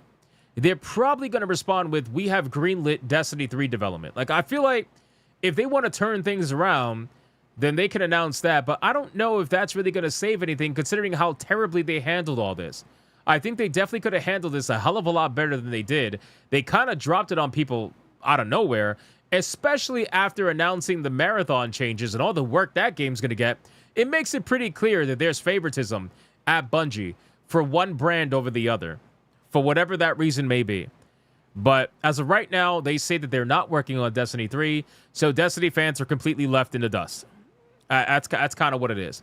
And honestly, I just don't know if they're going to have the money to actually pull this off, if they want to make a Destiny 3. So we'll see what ends up happening with this, but I just wanted to share what this guy said. I agree with like 10% of it, and the other 90% not so much. But that's basically it, boys. People not liking the internet. Let me resume the TTS. Let's see. We've got some feltonings going on. Let's see. What do we got? Like the stream, boys. Like the stream. Hypno and chat, if you like high-concept work rendered in AI that you would like to see turned into a video game or anything else, consider looking up Gossip Goblin short videos. 1/2. Gossip Goblin short videos. What the hell is Gossip Goblin short videos? He has many shorts about the cycles of man and horrors of cyberware in his second cycle shorts. It is more cyberpunk than any cyberpunk so far. I think you would enjoy them. I would have to check out that out. I've Helldivers 2 is never heard doing of that. now on Steam DB. I will, Benjamin. How many I will. billions Thank will you for the Sony 10, 10, spend and to 2. create their Fortnite? They need to give up and go back to what they built their company on, single-player games. Benjamin, honestly, Hashtag a Lulu. lot. Janarthis with a 5 for Lulu. Thank you. One. My favorite mentors in Street Fighter 6 fun factor and Vajeni Kwan does the voice of Sukion Avatar, The Last Airbender. Thank you, Sleepy Nova, for the 5 for Chun-Li. I appreciate that, and that's awesome. These people are poisoning in the well. Adair, I agree. Instead Thank of you a for the 2. petition, every person who owns Destiny on Steam should all log on at the same time and create a new all-time player count as a protest. They're trying to do that, but they just can't get that many people in there. I think they have a date scheduled where they plan for everybody to log in at the same time. It was obvious Bungie wasn't going to juggle Marathon and Destiny 2 at the same time. It's called buggy live service mechanics, dude. I agree, Odin Dark. Thank you for the 5. The DSP voice is crazy. Benjamin, I'm pretty sure. Let me bring it up. Hold on. I'm pretty sure that they're trying to plan something like that on the Destiny forums. Whether or not they can actually pull that off, that's another thing. But again, I'm pretty sure that's what they're trying to do. But if we were to go to Destiny 2 right now, I mean, the numbers are pretty high. I feel like many people are not logging off here. You can clearly see, well, if you go like, let's go for a week, you can clearly see like the numbers are going up little by little by little. 18,693 24-hour peak. Marathon is currently at 11,398. This number hasn't changed. It's been damn near the same number over and over and over. So it's clear that the Marathon fan base, like, we are at a standstill here. And the Destiny fan base is desperately trying to prove them otherwise. But whether they can successfully do that or not, I don't know. You guys said to check the Helldivers 2 numbers. 32,000 24-hour. It's another game that goes up and down a lot. So, we'll see. Let's see. Tenebrae, hold on. What did Tenebrae say? TTS is same time funny and annoying. Yeah, that's what it's for. Full Metal says, I agree. It grew on me, but I miss Hypno actually pulling up the chat, especially during the beginning of the show. Yeah, well, the thing is that's a technology limitation. Because, well, I'll be honest with you. I was thinking about doing, they have a plugin that enables you to pull up chats. It's very annoying to use. It's not smooth like StreamYard. StreamYard was really easy to pull up chats. It was all built in. Unfortunately, I don't get that option anymore, so I have to find a program that does it on Stream Elements and OBS. And the program that I know about is pretty bad. It doesn't work that great. I mean, it definitely shows up on screen, but it's a pain in the fucking ass to use. And it's really buggy and it lags and it's all that nonsense. So I wasn't going to do it unless Stream Elements guaranteed that they were not going to die. And they announced recently that they've been essentially bought out. So now that I know Stream Elements is not going to die, I'm going to work on trying to find something that I can actually put up on screen for you guys for certain chats and stuff. But as of right now, I don't have anything, you know? So I apologize. I try to make it as entertaining as possible without it. But even if the chats get pulled up, the TTS is still going to read the majority of them anyway. So, all right, let's get out of this. And let me check Rumble really quick. Rumble, what do we got? Anything? Let me see. Let me check Rumble. Rumble! No, Deadeye's Lock was the last one. Okay. All right, let's continue, guys. Let's X out of this. Let's go over... let's talk about Paralives. So, let me pause CTS really quick. Paralives is doing pretty decently. Hold on. You know what? Let me bring up the trailer for people that don't remember Paralives, because I know I reacted to Paralives. And, people might not remember it. So let's see. Hold on one second. Are we still live? It's not letting me bring up YouTube. Why is it not letting me bring up YouTube? There we go. Okay. I thought we like froze there for a second. Of course, if you search Paralives on YouTube, it's a bunch of like the typical accounts on the cozy content creators that are all talking about this game, because of course Of course. Anyway. All right. I pulled up the trailer for Paralives, so we're going to talk about it. All right. So, guys, today we're going to talk about Paralives. Now, if you don't remember what Paralives was or is or whatever, it is going to be supposedly major competition to The Sims. Or at least that's what they're aiming for, right? It has all the things that are meant to attract the kind of player that is very into video games like The Sims, all right? Super cozy, makes you feel good on the inside, makes you feel like you're doing all the right things politically. You know what I mean? So we're going to check out the trailer first for those of you that don't remember what this game was, because we reacted to this, I think, a couple of months ago. It was part of like a showcase, and they had showed Paralives, and I remember specifically saying, I remember word for word, and maybe you could go back to one of my older streams and find it, but I remember saying when reacting to Paralives that this game was going to be massive with the Wokies. They were going to love this game, okay? So let's check this out, and then we're going to go over what's actually going on with Paralives and how well that it's actually doing. Let's check it out. Here we go. This is Paralives, boys. You live and then you die. But at least do it in a nice house.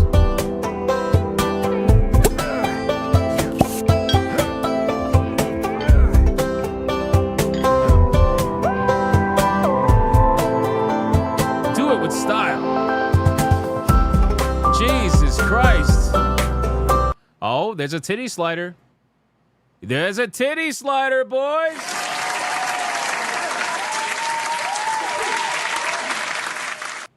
There's a titty slider. Oh, man. Guys, listen.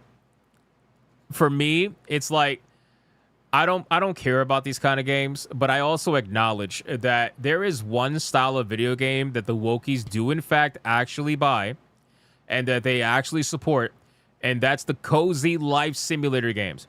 It's because these people are so unhappy with their own lives that they need to play a life simulator game.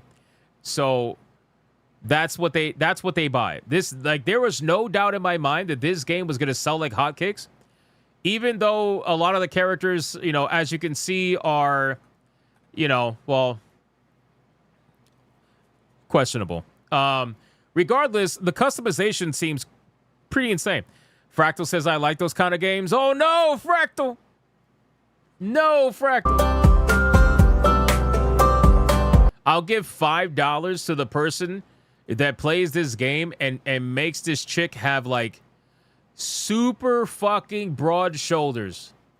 Like, you need to give her linebacker shoulders with really big boobs, but then make everything else skinny so it looks awkward. That's what you got to do.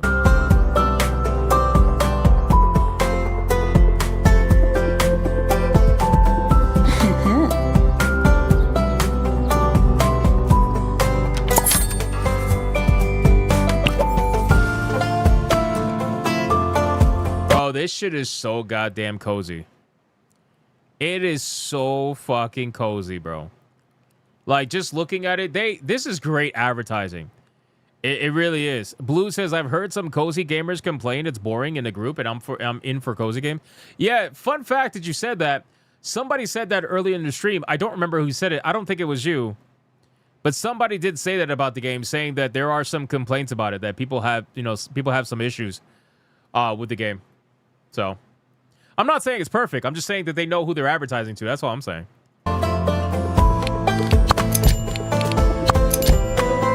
Every cozy game has those pop sounds. Hi everyone, you know? Hope everybody had a good day and ouch, Hypnotic, I play cozy games. I'm sorry, Archangelus. I'm sorry, Archangelus. I'm just telling you, man. Every cozy game has those pop sounds. Every single one.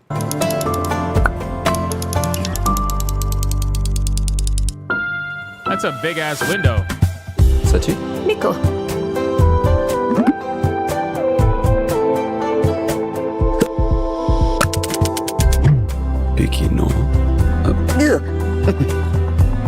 Dude, you know what I don't like? What drives me crazy? And I know it's me. I know it's me, okay? I get it. I know the cozy players, they love that shit. But I gotta be honest with you guys. I cannot stand the Sims, like, what do you call it? Like the voice acting. You know, like they don't actually talk. They just do their own like little Sims language, like Nico or a doobadoo or whatever. Like, I hate that shit, bro. I rather it just be quiet. Like the Sims speak, yeah, I hate it. I'm sorry. I know the cozy people love it. I'm not trying to shit on your parade. I just hate it, bro. I really do. I hate it so much. I feel like I'm listening to two retards arguing. I hate it. That's baby speak. Well, these are adults. They shouldn't be baby speaking, okay? It's weird.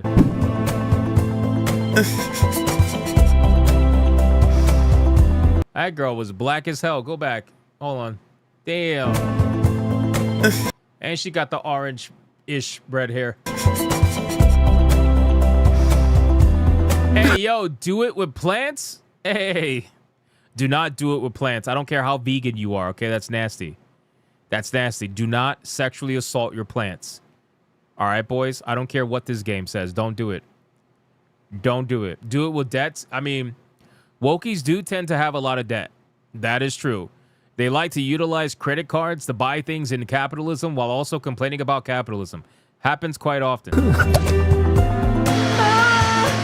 Oh, they got Sevi in the game. Hold on, wait. They got Sevi in the game. Yo.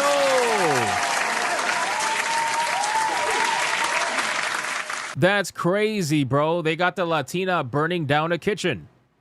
That's amazing. I can't believe that. Wow. Somebody send this to Sevi right now and tell her she's in Paralives. You got to send this to her right now. Clip this. Clip this and... Clip this and send this to Sevi right now and be like, you're in the game. Congratulations. That's crazy.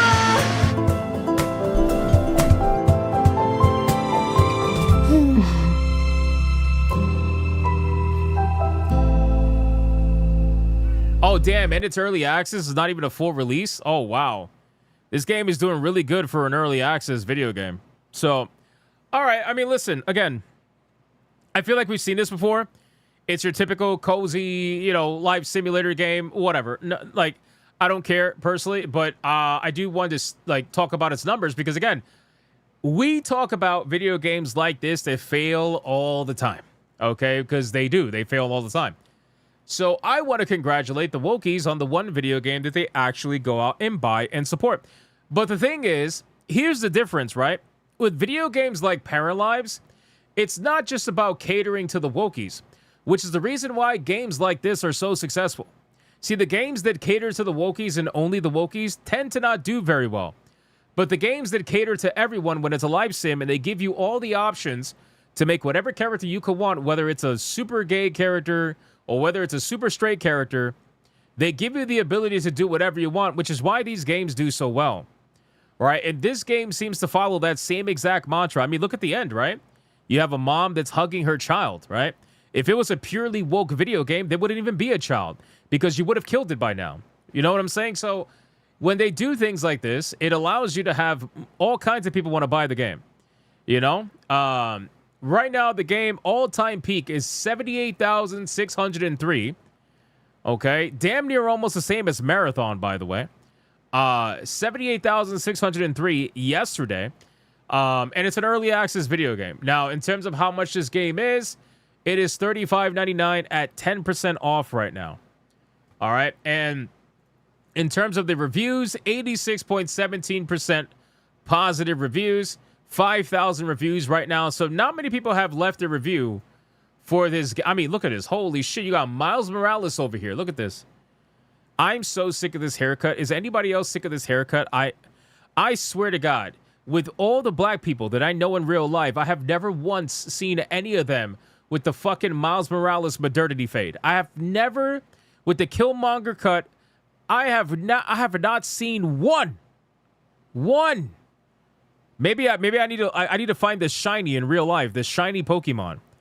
I gotta find the shiny Pokemon. I feel like this haircut is designed by white women that are desperately trying to live out their fantasy of Killmonger. It is like mandatory at this point. Every fucking black person has to have the Killmonger fucking fade. I can't stand it. It's so ridiculous, bro. Like, are black people incapable of having any other hairstyles? Like, what the fuck is going on here? It only exists in media? Exactly. It really does. It really does. I swear to God, the only person that I know that had this hairstyle, I think, was Cryptic Manga. I don't know if he's watching my channel anymore, but Cryptic Manga, he was the only one that had the modernity fade, and I used to make fun of him for it. He's the only one that I knew, and that's online, you know? But everybody's got to have the modernity fade now. Every single one. It's crazy. Unbelievable. Look at this. What is this creature on the... What is this creature on the right side? Bro, these people are like Leon whites. Look at this. They're pale as shit. You can see the acne on the legs or the hair or whatever. That's crazy, bro. Here's your normal relationship. I'm assuming this is normal relationship representation. Yeah, whatever this is. Anissa, she is highly creative, charismatic, mind, but has a terrible physique. Okay, whatever, makes sense. Oh, look, your interracial relationship. You raised those black babies. Wait a second. Hold on. Wait, what? Wait a second. I'm confused. Wait. White dad, black mom, white baby, black baby.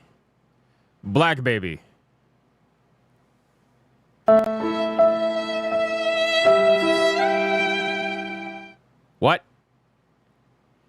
What happened here? How does that... And we're not even talking like a little bit white. We're talking like white. How do you got these super white babies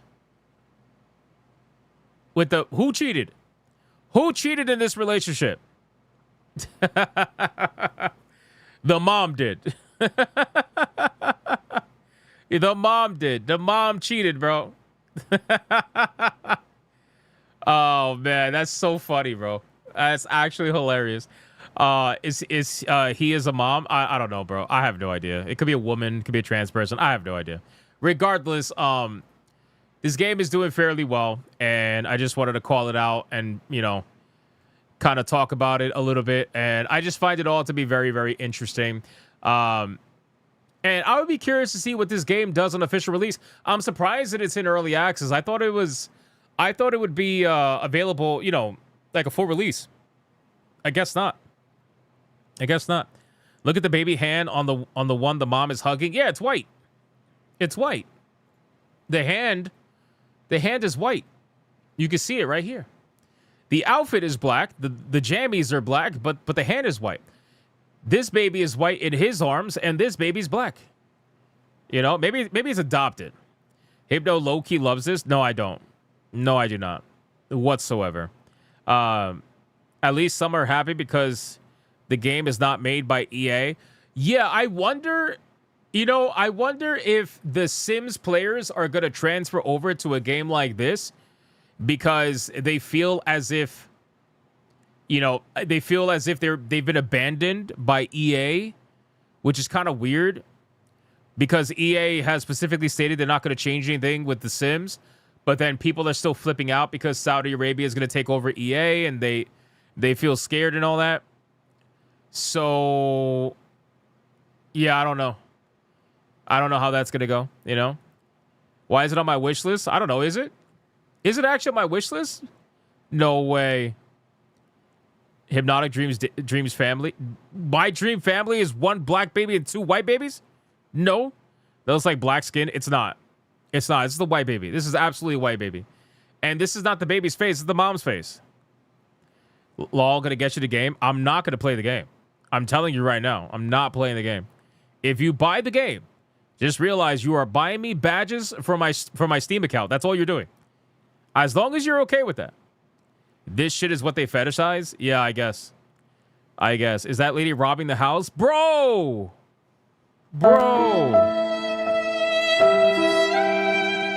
That's fucking crazy.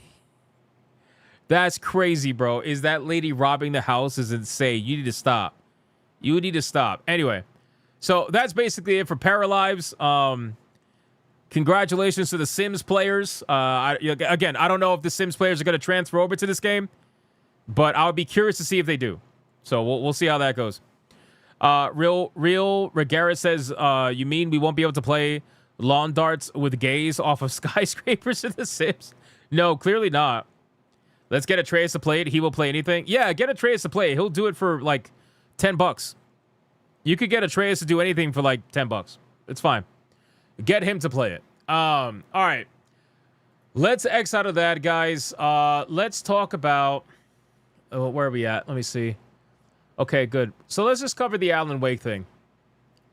Let's cover the Alan Wake thing before I continue down the rabbit hole of nonsense. So you'll do that, oh man, cat. Yeah, tell him there are foots. That's Kata. That's Kata. Kata likes defeat. Kata likes defeat. All right. Guys, let's talk about Alan Wake 2. Now, this is a video game that a lot of us pretty much put, in the back burner. We haven't really spoken about this game in months. This game dragged its feet to profitability because, well, we're going to get into exactly why that reason is. But the reason why we're talking about Alan Wake 2 and Remedy Entertainment as a whole today is because of what the new CEO decided to say in a recent interview regarding Alan Wake and Control. Now, the new CEO from Remedy Entertainment, Jean Charles, I can't say that last name, recently said that both Alan Wake and Control deserve to sell more copies than they actually did. Okay, before we get into the actual article, I just want to highlight some of the differences that I have immediately with this kind of mindset. All right, number one, there is no video game that deserves to sell more. All right, if a video game is going to sell more, it's because it earned it one way or another. It's not about deserve, not deserve, or whatever. You guys have another opportunity to try to win back some of your fan base with the upcoming Control sequel with her brother or whatever it is. But at the end of the day, in terms of deserving, yeah, I don't think you deserve anything. Alan Wake 1 was loved by many people. Alan Wake 1 was a game that I personally loved very much. I did play Alan Wake 2, and I can tell you that even though the gameplay itself is not shit, because again, I'm going to be very honest with you, the gameplay itself is not shit. The graphics is absolutely fucking incredible. The lighting, the scenery, all of that nonsense. But you know what's not incredible in a video game that has to do about writers? The writing, right? Like, it is terrible. The writing in Alan Wake 2 is atrocious. It is absolutely atrocious. And half of the time when I'm playing the game, I'm like, what? Excuse me? What's going on? What? Why? Why are we doing this? Not only that, you guys made some creative decisions that people had a problem with, okay? Because you decided to make Alan... Here's the real reason why Alan Wake 2 didn't sell the way that they did, okay? There's a couple of reasons, and I'm going to hit you straight with it. Number one, Epic Games exclusive. You're an idiot, okay? I don't care how much Epic Games was involved with the game, especially now, because we have seen CI Games raise $27 million to buy themselves out of Epic exclusivity and release their game everywhere, including on Steam. You guys decided to just go all in and be Epic Games exclusive. So that alone is the reason why you guys didn't sell nowhere near as much as you could have, and you dragged your feet for over a year and a half, 2 years. I don't even know if you're at exact profitability right now, or maybe you're slightly over, but you had to drag your feet to profitability, and even then, it wasn't enough to save you because your other project, FBC Firebreak, lost an insane amount of money and cost your studio hundreds of millions of dollars. It was terrible. Anyway, so that's number one. Number two, the reason why your video game didn't sell as well is because, unfortunately for you, it came out at a time where there was somebody that was involved with your video game that was unfortunately at the, how do I put it, the centerfold of a lot of conversations right now, namely, obviously, Sweet Baby Inc.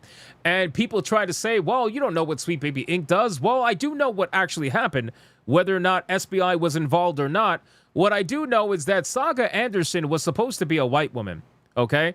This is an actual cutscene that was related to Saga Anderson. She was supposed to be a white woman.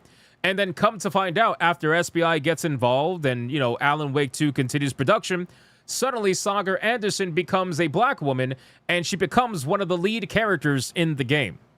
So if you want to blame SBI for doing that, or if you want to not blame SBI for doing that, that's up to you. But all I do know is that it actually did happen. That's all I know. All I know is that it did in fact happen. Whoever did it, somebody did it. You don't have to take blame for it, but it did happen. Saga Anderson was supposed to be a white woman.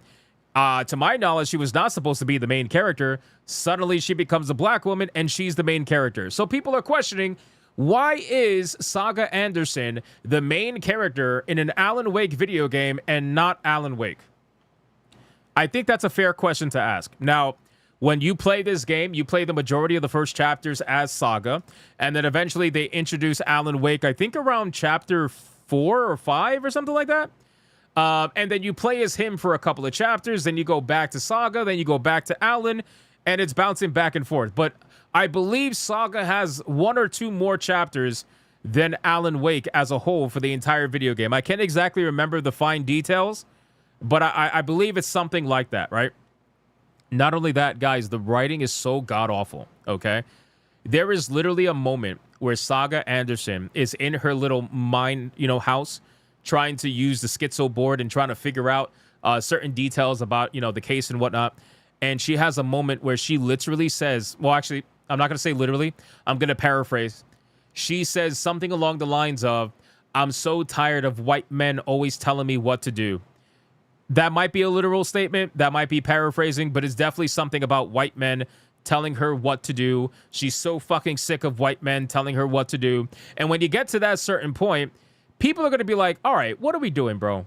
Like, what are we actually doing? This was supposed to be a white female character. Now you made her black and you made her angry at white men. Like, how much more awkward could you make this while also trying to claim that you don't put ideology in video games?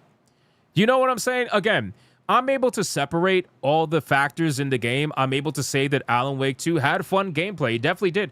I'm able to say that Alan Wake 2 looked beautiful. It's unbelievable that the work that the environmental artists were able to do and the amount of detail that the game world had. The game looked fantastic. It sounded good. The music was good. The gun effects, sound effects were good. It felt heavy. It had that impact. But it doesn't matter when a narrative-driven video game has a terrible narrative. And this game, unfortunately, was suffering from that. And there's a bunch of reasons why. Some of it has to do with ideology. Some of it doesn't, right? But ultimately, it's there. There's no doubt about it. It's not one of those video games where you could just ignore it because it doesn't really make that big of a deal. This is a video game where it absolutely is there. There's no doubt about it, okay? So there are a bunch of reasons why Alan Wake 2 failed to do the numbers that it did. So when you're the new CEO and you come out and you say Alan Wake and Control should have sold more than they did, and that apparently they feel like a movie and TV deal are going to help them do that, I kind of feel like you don't understand the real reason why your game suffered the way that it did. And I feel like you're kind of coming into this situation with your eyes closed and your ears shut, and you're purposely trying to not understand why the games didn't do as well as they did. Now, for me personally, I actually liked Control. All right, I thought Control was a pretty fun video game. Narratively speaking, it's a little bit all over the place, but it is a very fun video game. The gameplay is a ton of fun. Graphically, it's beautiful from the effects and everything. I mean, it is insane. I think Control is a really good game. Would I score it a 10? Obviously not. I'd probably give it a 7, maybe even an 8, but the game was a lot of fun for sure. I'm a little concerned with Control too because they're switching characters and they're also seemingly going for a more melee focus. I don't know how that's exactly going to work out, but, time's going to tell whether or not that's going to, be something that I end up liking. But anyway, so I want to find out more about this supposed movie deal, which tells me, and listen, I feel like the idea of Alan Wake being a movie is not inherently terrible, right? It's not inherently terrible. But if you're trying to use that as a crutch to try to make your, your video game sell more copies, or that you hope that it sells more copies, I don't know how that's exactly going to work. I feel like you have way more issues that you have to actually take over and fix versus before you ever think about making a movie or a TV show. But anyway, so former Electronic Arts executive Gene Charles was appointed as Finnish Studios' new CEO earlier this year, having previously worked on the Battlefield and FIFA series. Speaking to the games business, he said that he wants Remedy to continue making the kinds of games it's always made, but look at it ways that it could turn those critical hits into commercial ones. Okay, so let me get this straight. So you say that the game didn't sell as much as it did, but you're going to consider it to be a critical hit because the critics and games media gave you high scores? This is why having an echo chamber of circle jerking is never good for business, because you guys are circle jerking the journalists, and in return, you're giving them, you're giving them all this free stuff, free swag, whatever, and in return, they're giving you high scores. You pat each other on the back and you say you did something. You think that because your video game had high scores with critics, that is somehow going to translate to a commercial high score TV show or movie? How is that like... I don't know. This is a little worrisome for a bunch of reasons. Number one, I worry what the future of the Alan Wake franchise is going to be from a video game perspective, because if you did play Alan Wake 2, you would know that it ended on the same exact cliffhanger that the first one did. Which is why I feel like the writing was so shit. That's another reason why. The second game ended with the same fucking cliffhanger as the first game. They even ended with a similar phrase about, like, it's not something, it's an ocean, whatever. I forget the fucking phrase, but it ended the same way. And I'm sitting there like, are you serious? You ended it the same exact way as the first game? Are you that creatively bankrupt? Anyway, Remedy is already one of the biggest game authors with very strong signature products, he said. Now, after seeing it from the inside, there's so much more that we could give in terms of super strong authored, creative, crazy stories and gameplay. Honestly, we haven't achieved half of the potential in terms of the products that we make. He added, but as a franchise, Control, Alan Wake, etc. could give a lot more. There's a vision on thinking bigger for some of these IPs, which need to find its audience much, much further than the current audience. It's super exciting. You had an audience. What are you talking about? You had an audience. You purposely chose to ignore your audience with the second game. Again, I want to reiterate, you made an Alan Wake sequel, and the main character of the game was not Alan Wake. That immediately tells me that you don't give a fuck about the audience. I don't care if you wanted to include Saga Anderson in the game. I don't give a fuck whether she's a white girl, black girl, whatever. But the fact that she's the main character is fucking stupid. If you're naming the game Alan Wake 2, literally with a 2, that's dumb. That's retarded. Like, what are you doing? You know? So they didn't even bother doing the typical, like, trying to co-opt the franchise where, Alan Wake 2, Alan Wake is like the main character for 90% of it. And then at the very end, I don't know, Saga Anderson, she comes and saves the day. And then Alan Wake, hints at her being the main character in the third one. Something along those lines. They don't even do that. They don't even do that. They just go straight for, nope, this is the Saga Anderson story. And Alan Wake, yeah, he could show up a little bit here and there, but that's basically it. And it's sad because Alan Wake, when you're playing Alan Wake in Alan Wake 2, you actually feel like you're playing Alan Wake 2. Does that make sense? Like you actually feel like you're playing Alan Wake 2 for the first time. When you're playing as Saga Anderson, you don't feel like you're playing Alan Wake 2. You don't feel like you're playing it until he shows up and then you're actually playing it. Because the gameplay and everything, it really does feel that way. Anyway, so he abandoned the franchise and apparently he thinks that there's more to it. So part of the strategy is a deal signed before his appointment, which can see, you guys ready for this? Annapurna produce, control, and Alan Wake TV shows and movies. That's right. In case you guys are unaware, Annapurna, not only do they publish video games, but they're well known for their involvement in the movie and TV show scene. So now you got Nepo Baby Ellison coming in here with their billions of dollars that they're going to take over and put all this product out there that nobody's going to ask for. And all it's going to do is muddy the conversation around Alan Wake even more. It's terrible. It really, really is terrible. The exec told TGB that he sees this as one way of turning Remedy's IP into a broader franchises. We need to think more about how we are approaching our IPs as a franchise. How do we grow the community? You grow the community by giving people what they want. And in the second game, you did the exact opposite of that, and you lost your community. So now you have to garner your community again by hopefully giving them what they want. I'm telling you right now, guys, I have like 1% faith for the Max Payne remakes. And 1% because I never try to go to 0% for anything. And I never try to go to 100% for anything. I have 1% faith in the Max Payne remakes that they are working on. And I specifically said that in order for Remedy Entertainment to turn things around, they have to do 3 things. And they actually did one of those 3 things. They haven't done the other 2. Number 1, they have to cancel FBC Firebreak, which they did for the most part, okay? That's one thing they have to do because that game was hemorrhaging money. Number 2, they have to put Alan Wake 2 on Steam. I don't care how terrible the game is. The game will undoubtedly sell copies on Steam. There's no doubt about it. There are people, millions of people that have Alan Wake in their libraries. They will absolutely buy Alan Wake 2. Not millions, but you will get sales in Alan Wake 2 over on Steam. But they can't do that because they have an exclusivity with Epic Games. And last but not least, you have to do a faithful Max Payne remake and deliver on the same gritty nature as the first one. And we all know that's not going to happen. They're probably not even going to do the same scene in the beginning of the game with the baby and everything. They're probably not even going to do that. Let's be real. And if they do, they're going to do it off screen. They're going to show, you know, like a quick whatever. That's what they're going to do. A quick cut, something along those lines. That's how you turn Remedy Entertainment around. Not trying to turn Alan Wake 2 into a TV show or a movie or whatever. That's not how you turn this ship around. But again, I'm not a CEO, so what the fuck do I know, right? I don't have connections to Nepo baby fucking billionaires at Annapurna. I don't have that.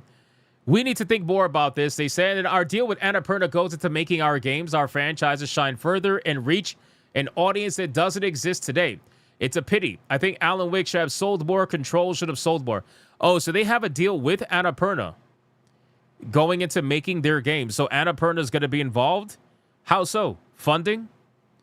Are they even listed as the publisher? I got to look into this. Hold on.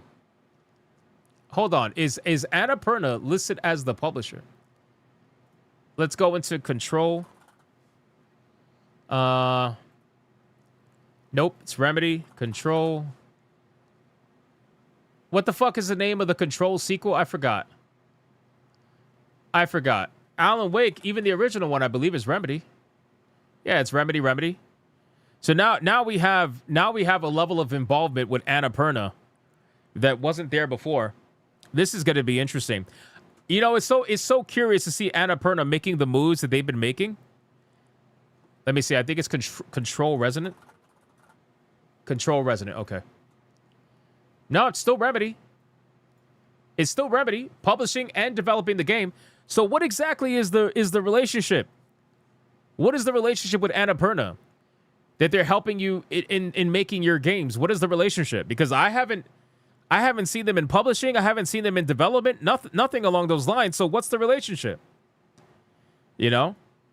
Dark Exile says won't find it on SteamDB. They are exclusive to Epic, not with Control. Control is going to be coming out on Steam because they learned their mistake with Alan Wake. They're not going to do it again. And I wonder if the reason why Control Resonant is going to be coming out on Steam is because Annapurna stepped in and funded the studio so that they don't have to rely on Epic Games for funding, thus, you know, turning into an exclusive game. I wonder if that has to do with anything. You know what I mean? Anyway, to me, that's one of the first things we need to fix. Even before trying to make more games to a certain extent, first of all, maximize the potential of the ones we have because they're incredible, and cross-media is going to help us do that. Yeah, I don't think it's going to help them do that at all, to be honest with you. I think that if you are focused on trying to make a TV show or a movie out of your IPs, when your IPs are in shambles right now, you need to focus on getting people excited about your IPs again. Nobody's excited about Alan Wake anymore, not how they used to be. When I used to have conversations about video games, Alan Wake would always be brought up. People would always mention Alan Wake. Nobody does it anymore. Unless they're talking about something negative about the game, usually. So, it's sad, man, because Alan Wake 2 had a lot of potential. That's one thing that I said when I was playing the game. Alan Wake 2 had a fuck ton of potential, and it was completely wasted on nonsense. It was wasted on bullshit. It was wasted on this idea that you can make a video game with the literal name of the character in it and not make them the main character. Again, we've seen bait and switches in history before. You know, one of the most famous ones is Metal Gear Solid 2, obviously, right?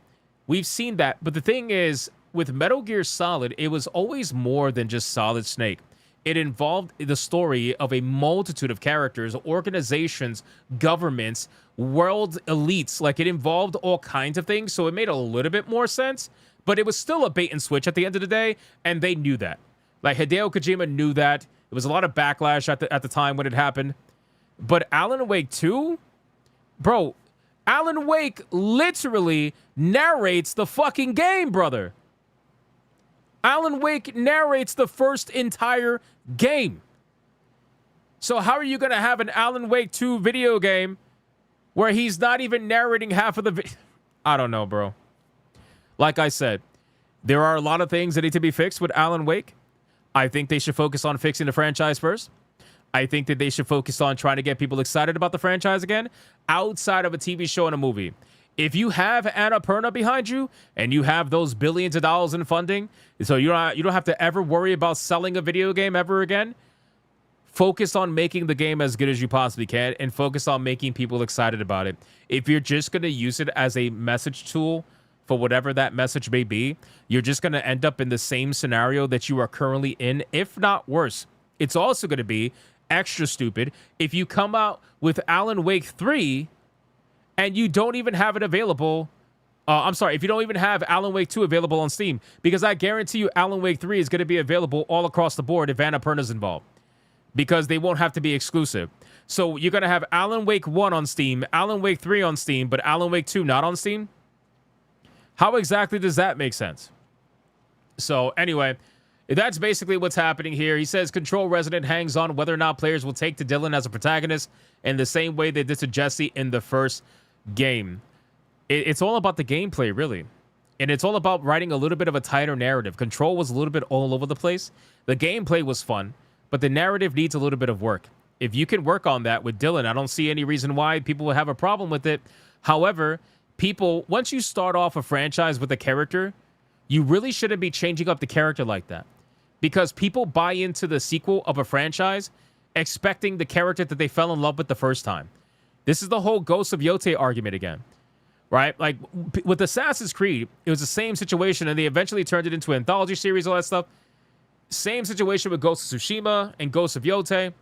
That's basically what you're doing here. You're going from Jesse to Dylan. It's a 50-50 shot, realistically. But if the game is good, people will acknowledge it.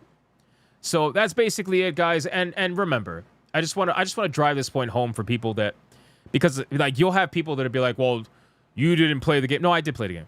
I did. This is why I play these games, so that these people, well, first of all, I want to see the games for myself, and other people want to see them as well.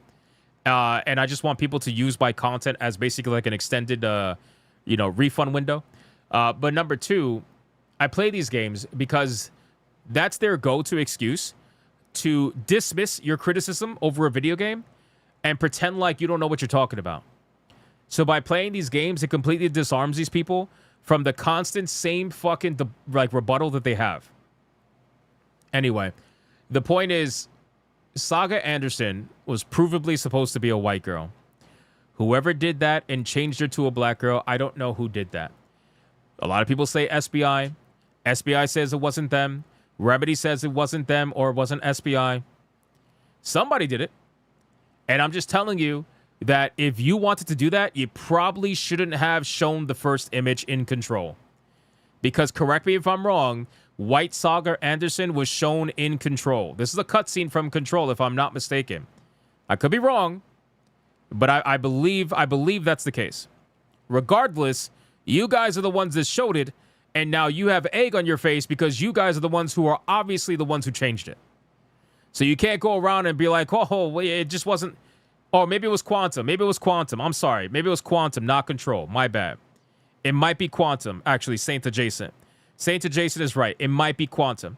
Regardless, one of those two, they're obviously all Remedy games. You guys chose to showcase this. You guys chose to show you had a certain idea for the story, and you guys were also the one who chose to go the other way and then gaslight people and say that that's not what happened. No, it is. It is what happened. Yeah, Quantum Break. It might have been Quantum Break. Forgive me if it's been fucking years. I don't remember. But regardless, anyway, that's the story with Alan Wake. All I'm saying is that if you want to fix the game, stop focusing on movies and TV shows and focus on the fucking game. That's how you fix these franchises. That's the only way that you fix these franchises.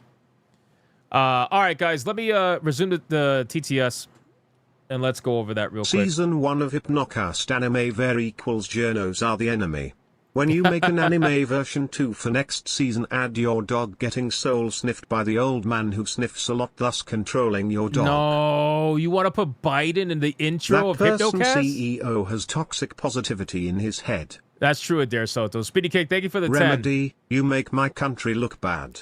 Janarthis, thank you for the 2. I appreciate that.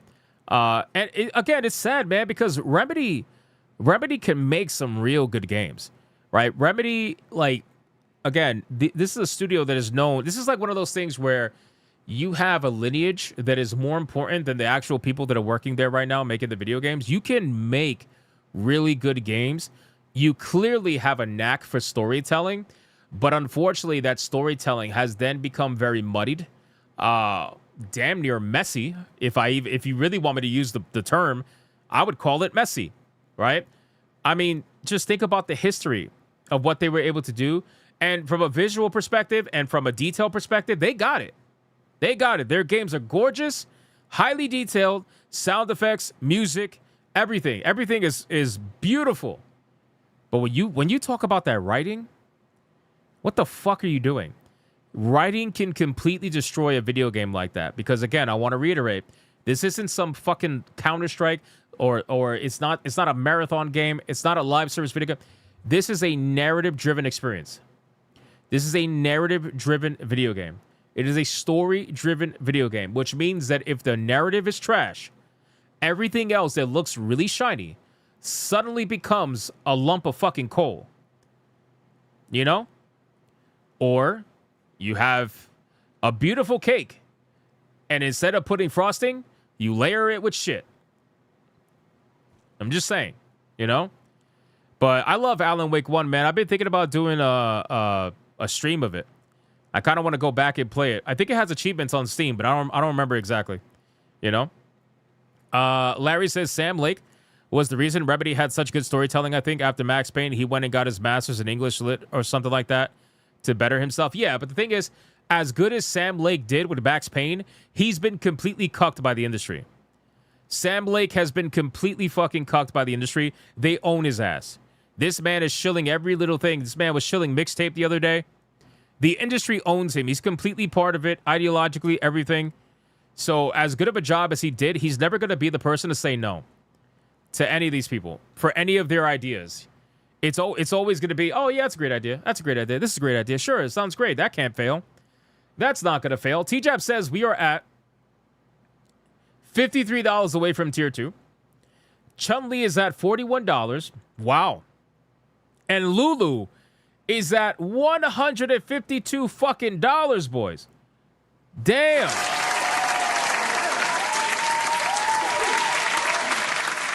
Damn. Holy shit. I did not expect that. Considering that Chun-Li is winning the poll by 66%. She's winning the poll. That's crazy. Chun-Li at $41. Did not expect that. Kevin says Laura Fryer had a decent video. What's a perfect example? Hypno Life is Strange 1 had a great storytelling, but gameplay is weak. That is true, Adair Soto, but the gameplay is weak because it's just that kind of game. Kevin, I see what you said. Yes, I know Laura Fryer dropped an updated video to Mixtape. I do plan on watching that tomorrow. So we're gonna watch that tomorrow because I want to see her thoughts on Mixtape because I know she dropped an update to it. So did Hypnotic like Alan Wake 2? I thought Alan Wake 2 from a gameplay perspective was fun. I thought that from a visual perspective it was good. From a music perspective it was good. From a sound effects perspective it was good. Almost everything about the game was good except for the pacing of the story and the story itself and the fact that the main character was not Alan Wake. I can understand and separate different mechanics and tell you what's good, what's bad, what's ugly. That's the problem with Alan Wake. The bad really does affect the good way too much. Way too fucking much. We can watch it now. No, we can't watch it now. We got to pick a winner, bro. Chun-Li's getting felted. Chun-Li's getting felted out here, bro. Lulu has no legs, only belts. That's true. That's true. Guys, we need to pick a winner. Hashtag name at the beginning of your super chats. This is it. We got to pick a winner. We got to know who's going to be going to the next round, boys. Whoever wins this is going to be going up against Cortana in the next round, who did pretty well, by the way. She did pretty well. We got 2 minutes. So let's find out who's going to win this. One of the two. Let me lower the music a little bit. Street Fighter fans, what are we doing? Street Fighter fans, what happened? Toradol for $1 says, a sequel or new franchise only works if the foundation is sound. Building on a rotten foundation can only meet failure. I agree. They need to fix that. They need to fix that. Janarthus! Janarthus with a $50 mega banger. Holy shit. For Lulu. The gap gets wider. Pause that, by the way. Pause that. Pause that. The gap gets wider. We got 1 minute left on the song. Janarthus, thank you, brother, for the $50 mega banger. That's crazy. Holy shit. You cannot unpause my pause. That's not allowed. No. No. Y'all are trolling if Lulu wins? Bro, Lulu's amazing. What are you talking about? Both of these waifus are amazing, but Chun-Li getting felted? I didn't see that. I didn't see that happening. Hashtag Lulu Gothman. Panthra! $2 for Lulu. Let's fucking go. And we're at tier 2. Holy shit, boys. The ears are on. Because we got to go to the final countdown. Guys, are we ready for this? I can't. Dude, I cannot believe Chun-Li is getting killed like this. This is unbelievable. Lulu's going to go to the next round? We're going to find out. Final countdown. The last one that shows up on my screen is the one that counts. 5, 4, 3, 2, 1, go.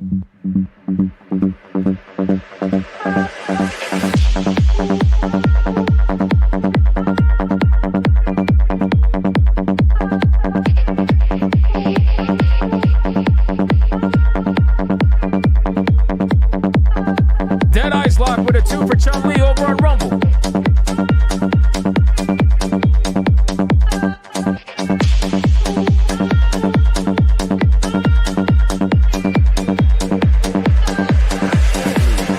Lulu is the best companion immo.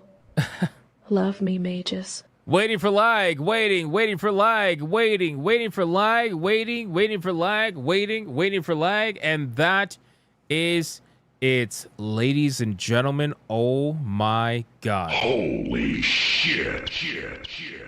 I genuinely did not think that that was going to happen tonight. This is probably one of the first shocking...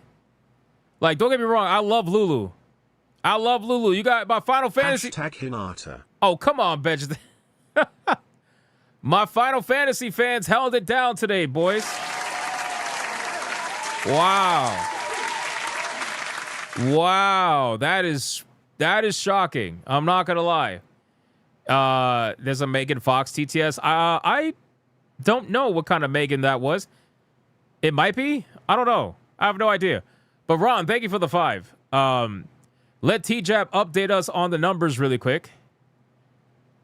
That Lulu pick is obviously superior. You cheated. What? So the picture? So you might love Chun-Li, but you decided to just let her lose because of a picture?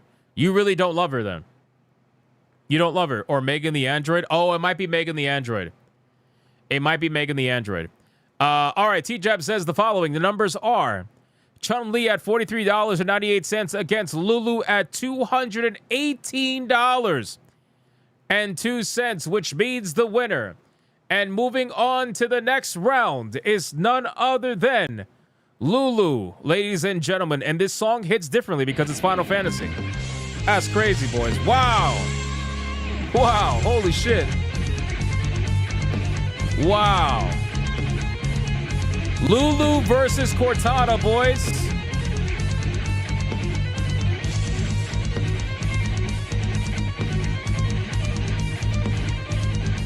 Wow. Guys, Lulu versus Cortana. That's going to be crazy.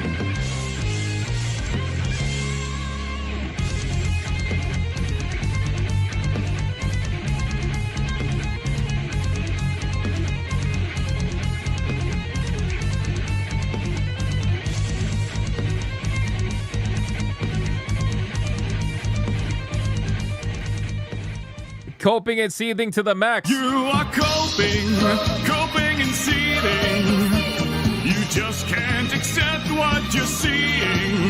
Yes, you're coping and seething. The truth it is scalding, and now you are molding and coping so hard. Coping and seething. And that is it, boys.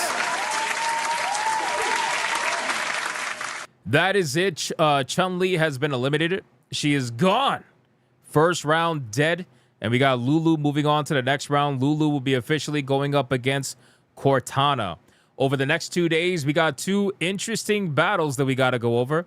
Number one tomorrow is going to be Claire Redfield versus Kasumi. That should be interesting.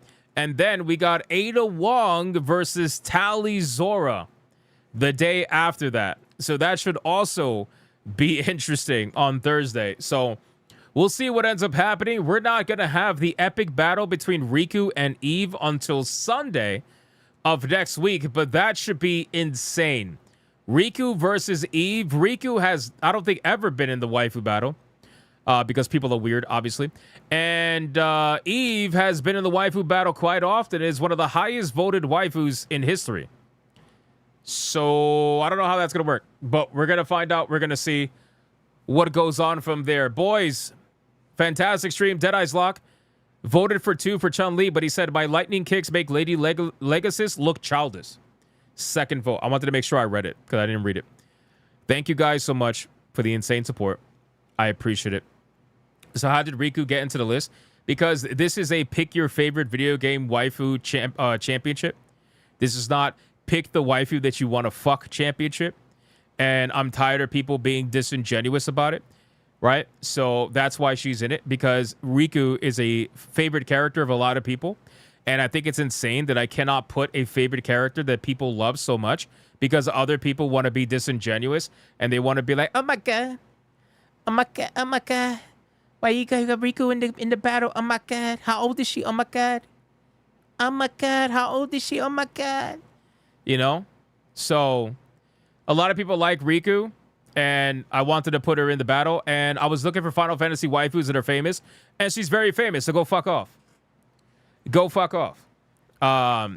She's legal in 10-2. It doesn't matter. People only look up the first game. People only look up the first game, and they're like, she's so underage. Oh my God.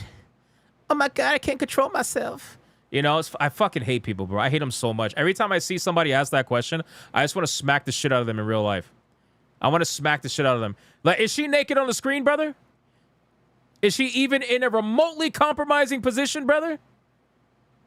Why are you even thinking like that? Boy voice Hypno. I mean, it might as well be. It might as well be. Thank you for the 2. I appreciate it.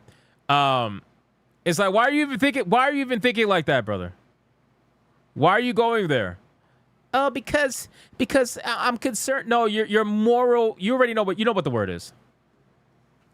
Hypno, you need to add that voice for real. Oh my God, should that be a TTS voice? Oh my God. Oh my God. New grift unlocked. New grift unlocked. Maybe we'll see. We'll see. We'll see what happens. That was an impressive fanboy impression. Thank you. Thank you. I appreciate that.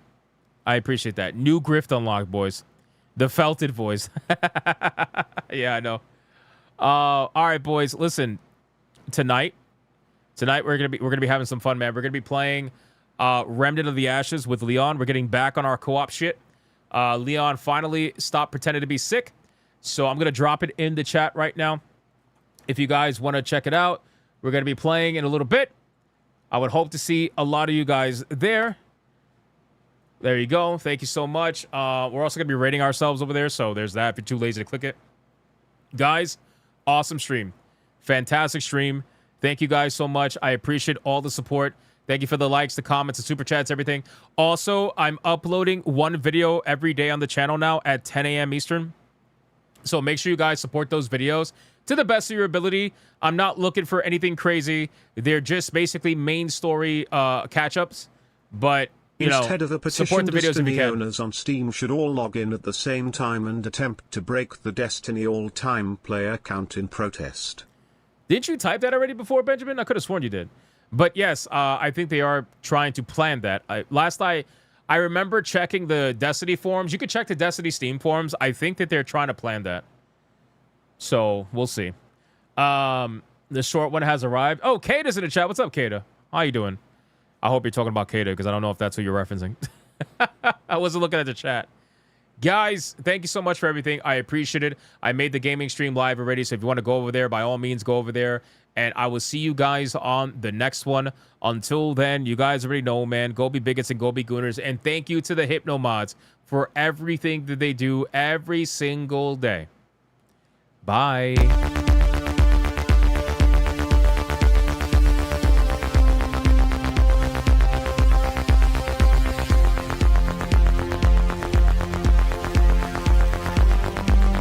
Ask Leon if he cured that sensitivity to protein he developed in his... I am not gay.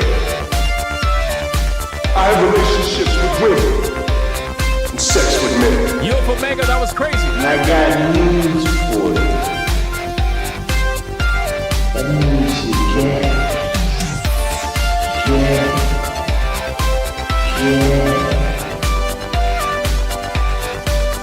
Poor kids are just as bright and just as talented as white kids. Her dog, or her cat, was named Vagina. Vagina.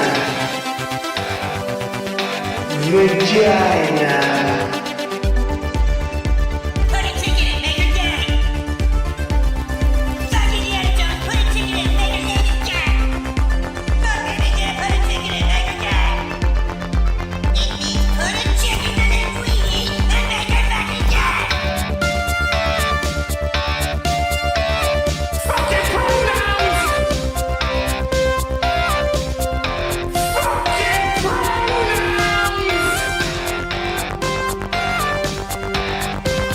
Fucking gender ambiguity!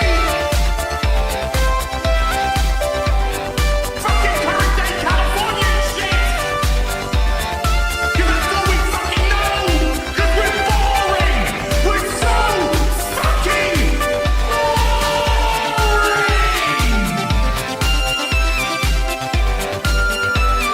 Twitter hole! Twitter hole! Get a grip! At the touch of the black man, I bring life. I bring life.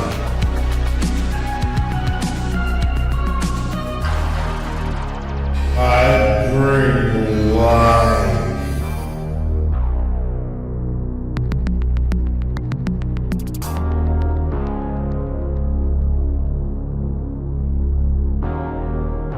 I bring life.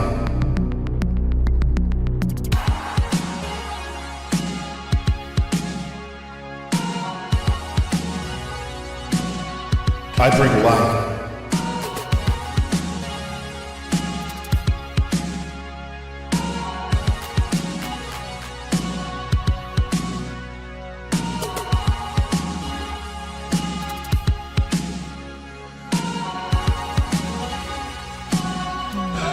That's right!